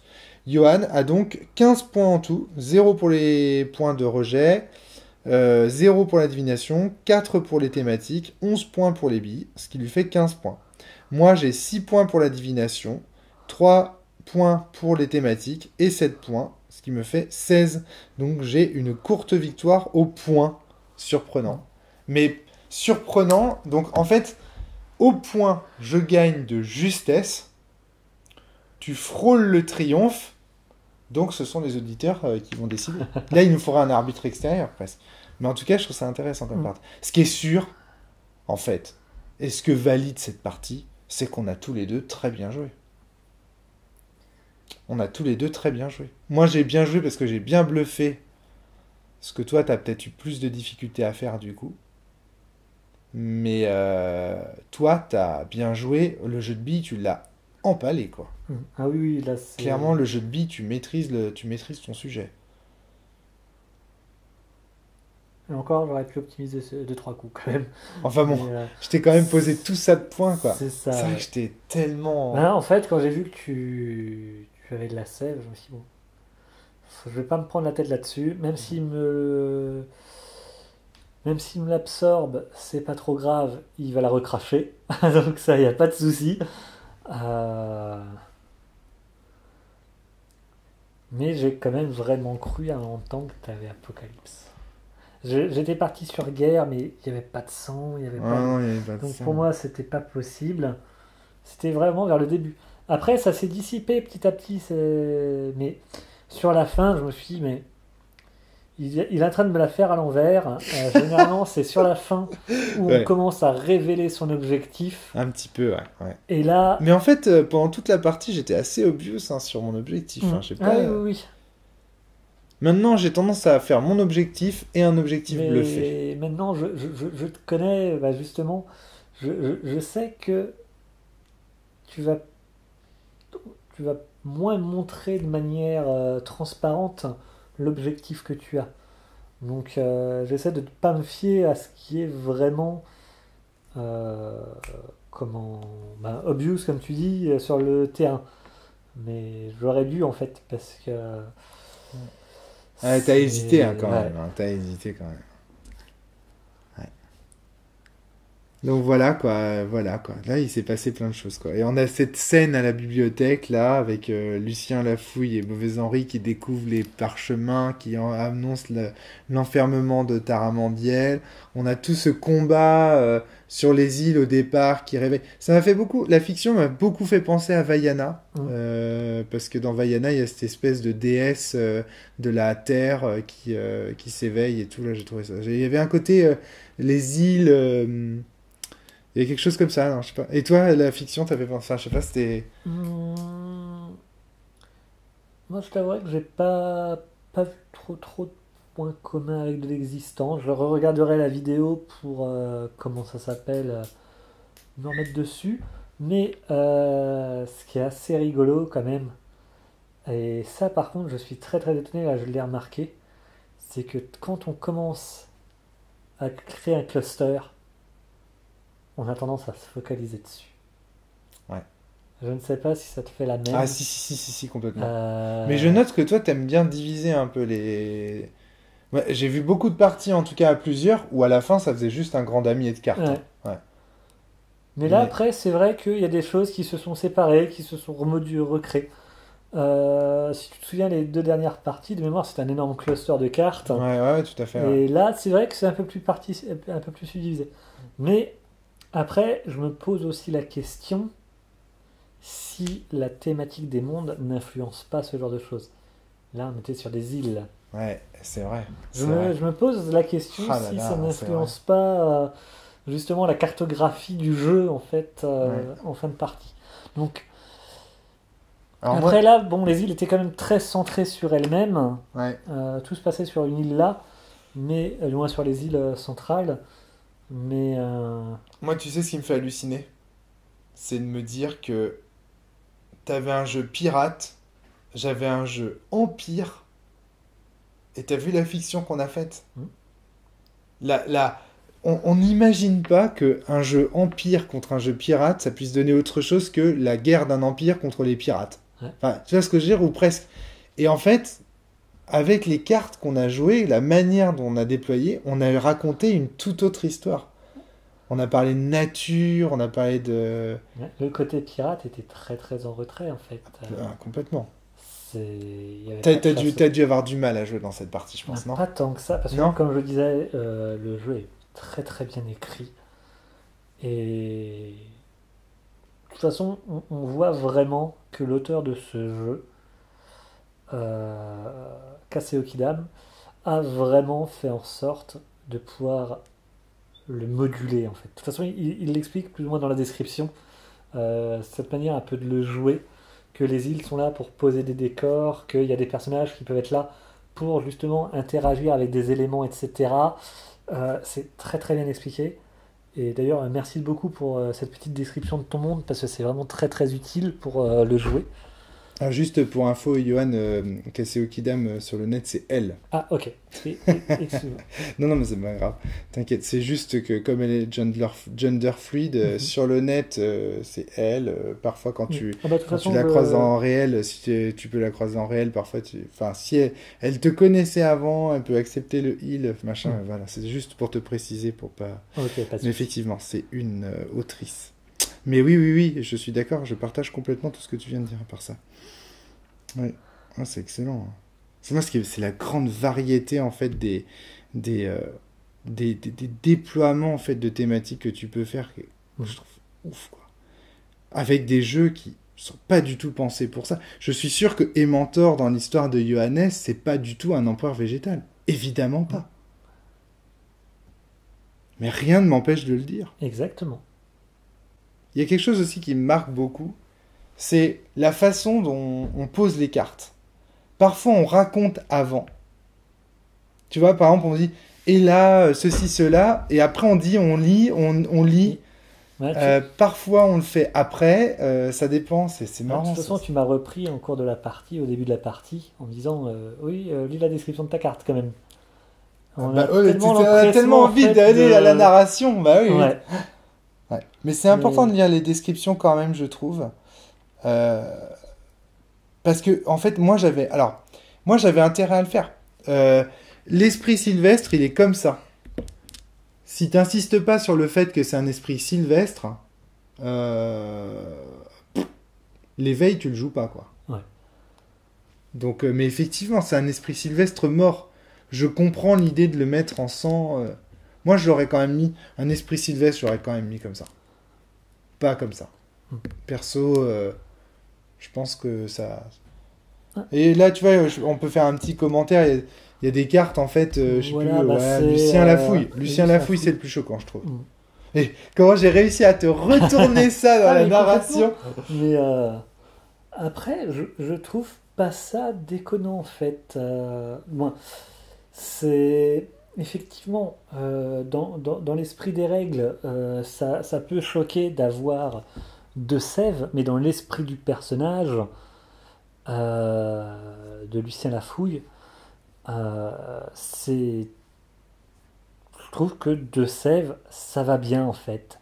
C'est bon, c'est pas forcément sur ce personnage-là, sur cette carte-là. L'intrépide, t'as eu un, ça t'a fait bugger. Bisophère, c'était la carte Misophère.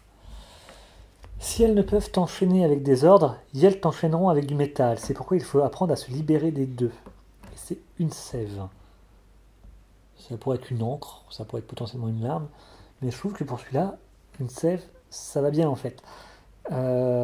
C'est parce que la thématique de cette carte, c'est de se libérer de tout ça. Donc, te libérer de, comment ça s'appelle, du joug d'une personne, donc ça peut pas être du sang, ça peut pas être des larmes, vu que tu es censé te libérer de quelque chose qui t'entrave, qui te... mais du coup, c'est pas mise au fer, ça devrait être libéré des fers alors. Ouais. Briser ses fers, du coup. Ouais, c'est vrai qu'il y a une contradiction. Alors, je comprends ce que tu veux dire, c'est travailler la nature et la fonction de la carte. C'est-à-dire que la nature de la carte, effectivement, c'est vrai que ça paraît choquant que ce soit de la sève, mais la fonction de la carte, ça pourrait être effectivement de te libérer de l'emprise d'une construction. Ouais. Néanmoins, là, mise au fer...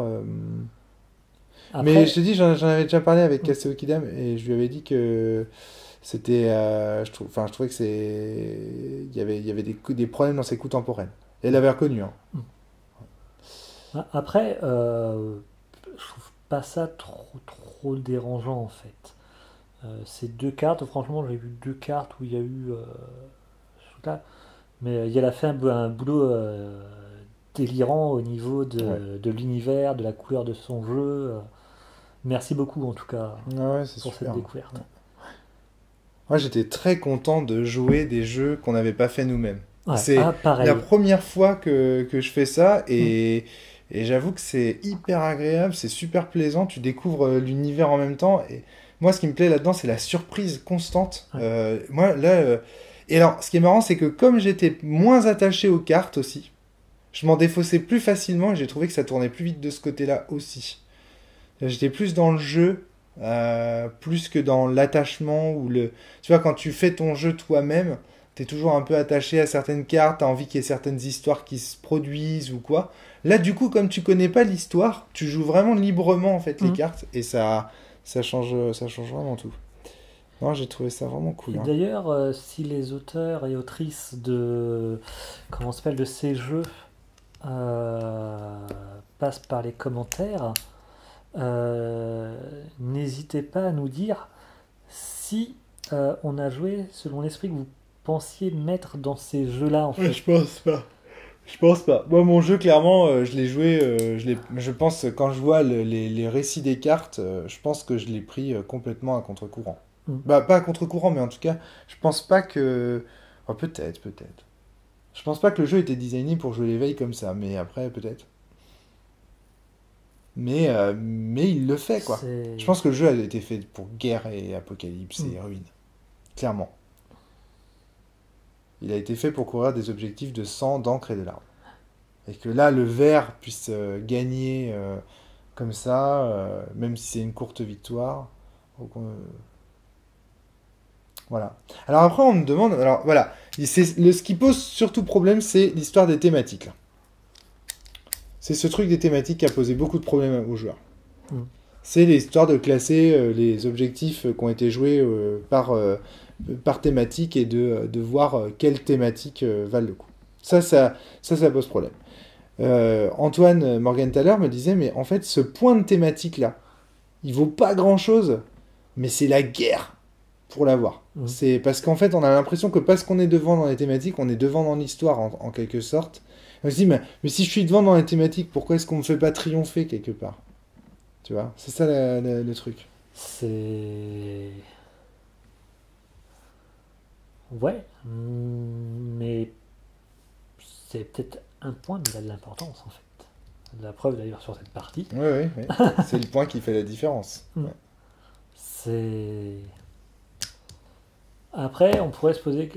moi, je me pose une question, c'est pourquoi 3 et 4 et pas 0 et 1 vu que ça ne parce que à 4 joueurs...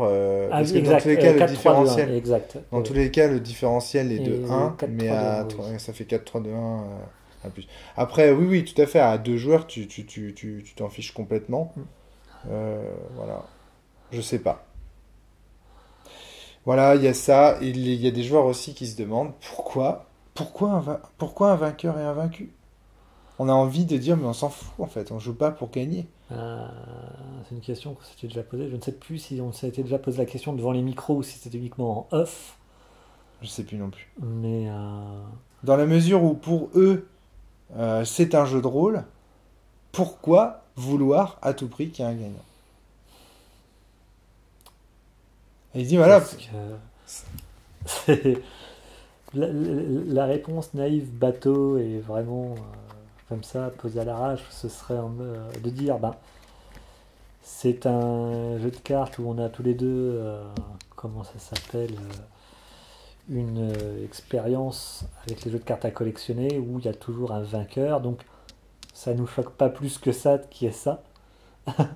J'aurais tendance à dire. Ouais. Mais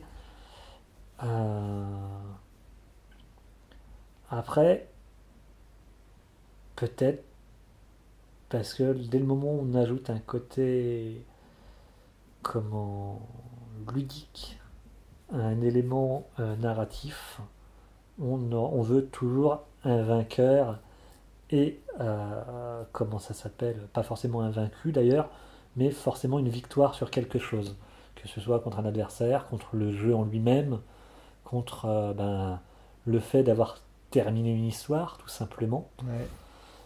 En tout cas, ça soulève des questions. Moi, en tout cas, une chose est sûre, c'est que j'ai la sensation, mais c'est peut-être une erreur, que s'il n'y a pas ce moteur ludique, soit le jeu devient un pur jeu de billes, ou alors, dans ce cas-là, à quoi ça sert de chercher même à avoir des billes sur le champ de bataille, s'il n'y a pas de confrontation? Je sais pas. Tu vois, je me demande. Un élément ludique servira toujours en fait pour le récit ou pour autre chose. Un exemple tout bête, dans un jeu de rôle traditionnel, vous courez dans un champ, vous sautez par-dessus une barrière, même si tu n'es pas poursuivi, si tu es un MJ, tu demanderas à tes joueurs de faire un jet. Attention, arrête de taper la table, bon Dieu. Désolé. Tu demanderas à tes joueurs de faire un jet d'agilité, de dextérité ou mettez la compétence de votre choix pour le saut. Et si tes joueurs, par réflexe, tu auras j'ai un obstacle à franchir, même si ça ne fera ni une perte ni un gain, ce fameux lancer de dés, ce fameux action ludique, on a envie de le faire en fait. Donc même si on enlève le côté comptage de points à la fin, je pense que les joueurs, rien que pour le petit kiff d'avoir du ludique qui va venir s'incorporer à du narratif, et pas l'inverse, pas du narratif qui va se mettre sur du ludique, ça va te faire kiffer. Je ne sais pas si tu fais mon raisonnement. Ouais, si, bien sûr que si. Mais c'est ce que pensent la plupart des gens qui disent que les points ne servent à rien. C'est qu'il y a un côté... Mais je sais pas, je me pose des questions. Je fais un parallèle avec le jeu vidéo. Je ne sais pas si je suis le seul ou si tu as déjà expérimenté ça. C'était surtout sur les vieux jeux où les open world n'étaient pas encore démocratisés, où tu traversais des décors et tu te disais putain, mais ce que j'aimerais en fait, que le jeu ça se résume juste à me balader dans les décors et que, comment ça s'appelle, les mécaniques du jeu et autres, j'oublie. Si je suis dans FPS, je m'en fous de d'utiliser l'arme à feu ou autre. Si je suis dans un jeu de voiture, je m'en fous d'être en voiture. Je veux juste me balader dans les décors.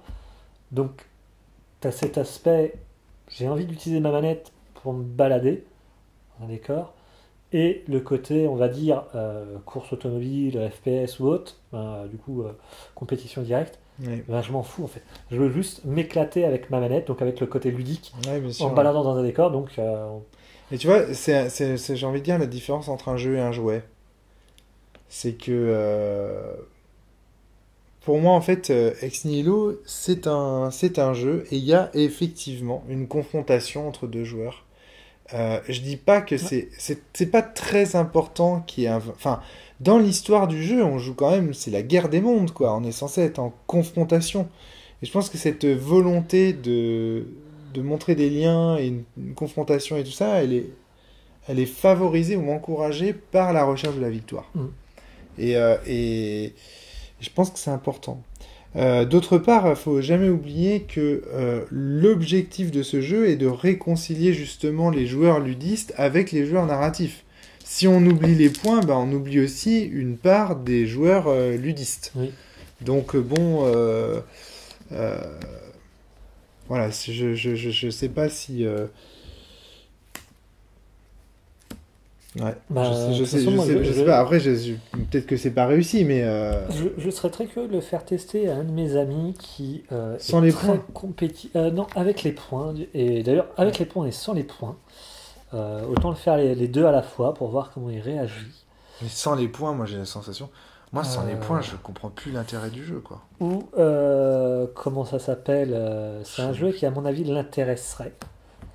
Je n'ai toujours pas eu l'occasion de lui le présenter. Mais c'est un joueur qui est très compétitif.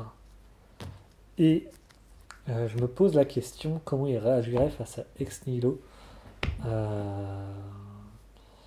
Et esquiver. Donc c'est aussi un rôliste, mais je pense que ce serait le côté ludique qui l'attirerait dans le jeu, pas le Ben côté narratif. Ouais. Et Ouais, moi j'ai voulu faire un jeu dans lequel le narratif et le ludique soient à égalité. Et donc du coup, bah en fait c'est juste que c'est pas mon jeu, quoi. Enfin tu vois, si t'enlèves Ouais. les points, c'est plus mon jeu, quoi. Franchement, moi j'y jouerais pas. Si t'enlèves les points, j'y joue pas. Je vois pas l'intérêt de faire un jeu de rôle avec alors si ça peut être sympa pour créer des settings de partie ou je sais pas Ouais. quoi. Ça ferait une solution pour créer des settings de partie et encore je comprends plus l'intérêt. Pour moi, c'est important qu'il y ait un gagnant et un perdant, quitte à ce que c'est pas important de perdre ou de gagner en fait. Enfin, c'est ça qui est marrant, c'est que en même temps que je dis ça, je dis ouais, mais c'est pas important de perdre ou de gagner. Tu vois, c'est ça qui est. Oui, mais C'est ça parce qui est que, bizarre. en fait, il y a peut-être un point. J'arrive pas Et Oui, toujours- si, ça y est, je sais pourquoi. Pardon, excuse-moi, je te coupe. Parce que la victoire est un élément narratif.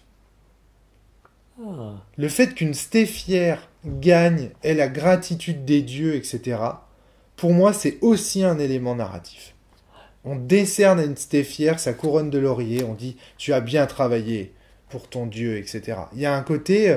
en fait, pour moi, gagner ou perdre dans Ex Nihilo fait partie de l'histoire du jeu. Mais de la même manière que dans Magic, gagner ou perdre, bah, c'est le sorcier est mort et il y en a un qui a survécu. Pour moi, c'est un élément narratif. mais contrairement au Val, où les étoiles sont omniprésentes, dans Ex Nihilo, les stéphires, c'est un élément que tu n'as que dans la règle. À aucun moment dans la partie, que ce soit au début, en cours de partie ou à la fin, tu as un élément qui te rappelle qu'il y a les stéphires, que l'on joue une stéphire. Dans le Val, tu as les points de majesté, tu as ton versant, tu as l'autre versant. Ouais, je vois ce que tu veux Et dire. là, en fait, c'est vrai que maintenant, et c'est juste qu'au moment où je me suis assis sur la table, à aucun moment je me suis rappelé qu'on incarnait une stéphire. Ouais, mais pourtant, c'est hyper important. Parce que Exactement. vraiment, Mais- Mais de toute façon, je vais écrire davantage de textes sur les stéphières. Oui. Parce que moi, un élément que j'ai envie d'expliquer avec la stéphière, c'est que c'est une créature qui vivait dans le monde qu'elle dirige autrefois. et qu'elle a été canonisée par les dieux. C'est un peu expliqué dans le texte d'ambiance initial, mais j'aimerais bien revenir. Par exemple, moi, j'aimerais bien faire un roman ex nihilo où on suit justement une stéphière dans un monde, etc.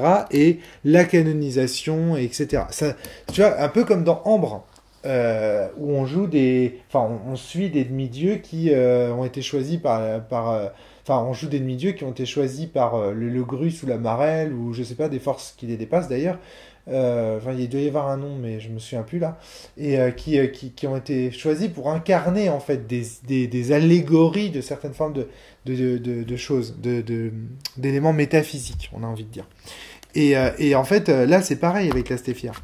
Par exemple, là, tu vois, l'Empire des Mènes, bah, on peut imaginer que la stéphière qui dirige, bah, c'était un homme de l'empereur qui a écrit des mémoires sur l'empereur ou je sais pas quoi, et qu'un jour les dieux ont dit, bah, tiens, toi qui connais très bien, tiens, toi, Johannes, qui connais très bien Émène, tu deviendras la stéphière du monde des Mènes. Et tu vois, moi, il y a un côté, il y a une dimension narrative. Donc, en fait, c'est ça le point. C'est que la victoire ou la défaite n'est pas la victoire d'un joueur. Putain, ça y est, je commence à tout comprendre. C'est pas la défaite d'un joueur. C'est la défaite d'une stéphière. C'est ça l'élément essentiel. Si tu le vois comme la défaite, par exemple, je me suis pas en train de me dire « Oh, Johan, t'as perdu, quel loser !» Je suis en train de me dire « La stéphière dont l'objectif était d'imposer la forêt hantée a échoué à rien. » Tu vois ce que je veux dire ? À de peu, en fait. D'où, d'ailleurs, le vocabulaire de la courte victoire, du triomphe.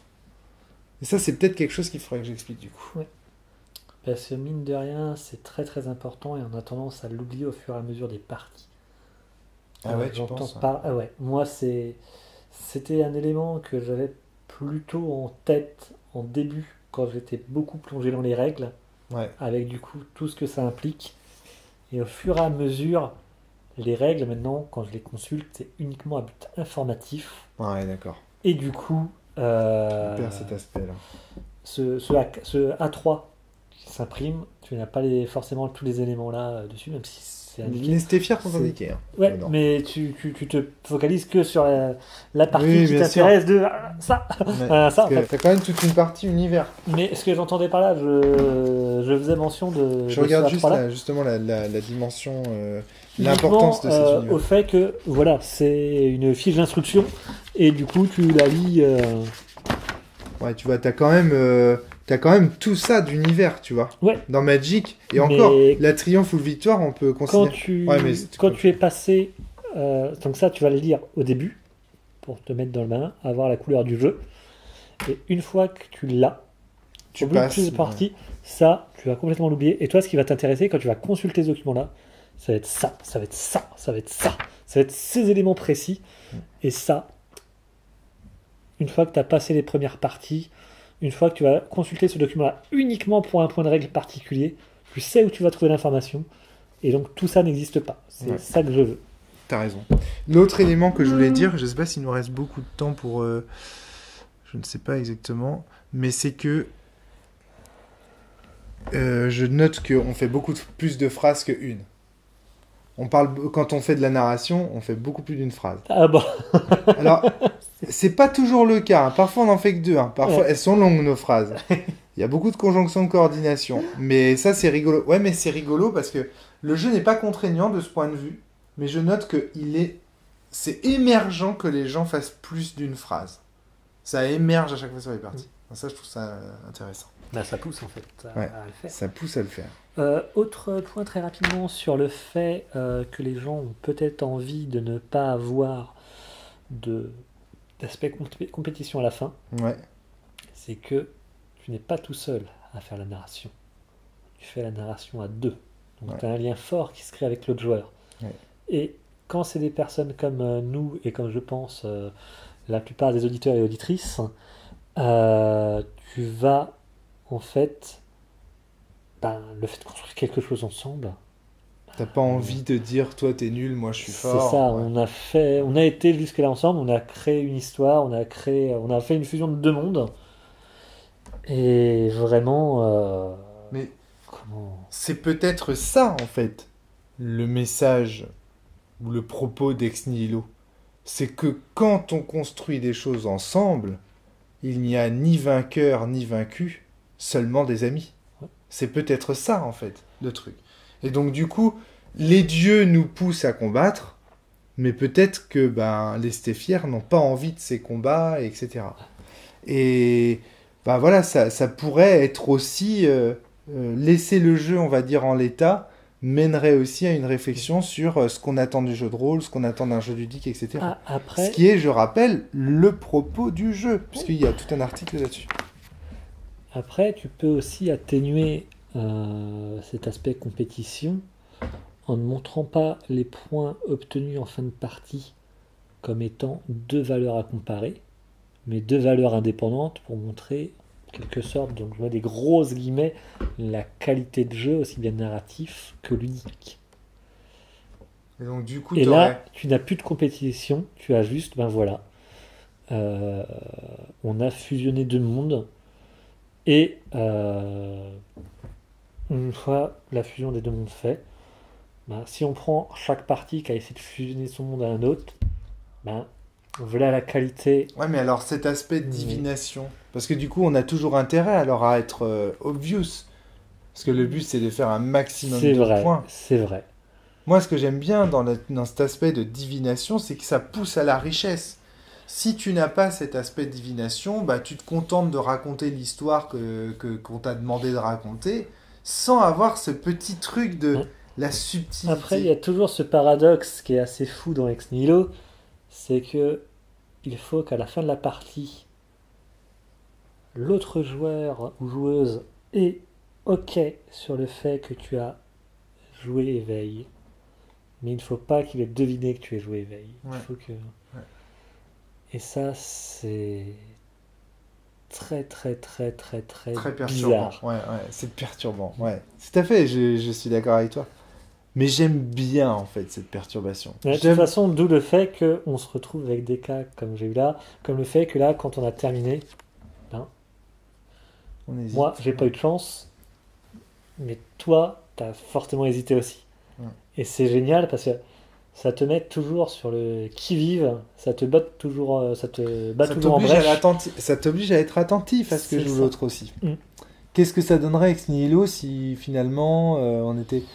Enfin, je sais pas, j'en sais rien. De toute façon, la compétition crée une tension qui te permet en fait de ne pas essouffler le côté narratif, en fait, tout simplement. Peut-être. Je sais pas. Je sais pas non plus, mais c'est... En tout cas, moi, j'attends vraiment les retours des gens aussi, parce que là, il nous manque des billes pour discuter, sans mauvais jeu de mots. C'est que nous deux, on a deux personnalités qui sont clairement tranchées. Nous, on sait que ça nous plaît, on sait que ça nous plaît comme ça.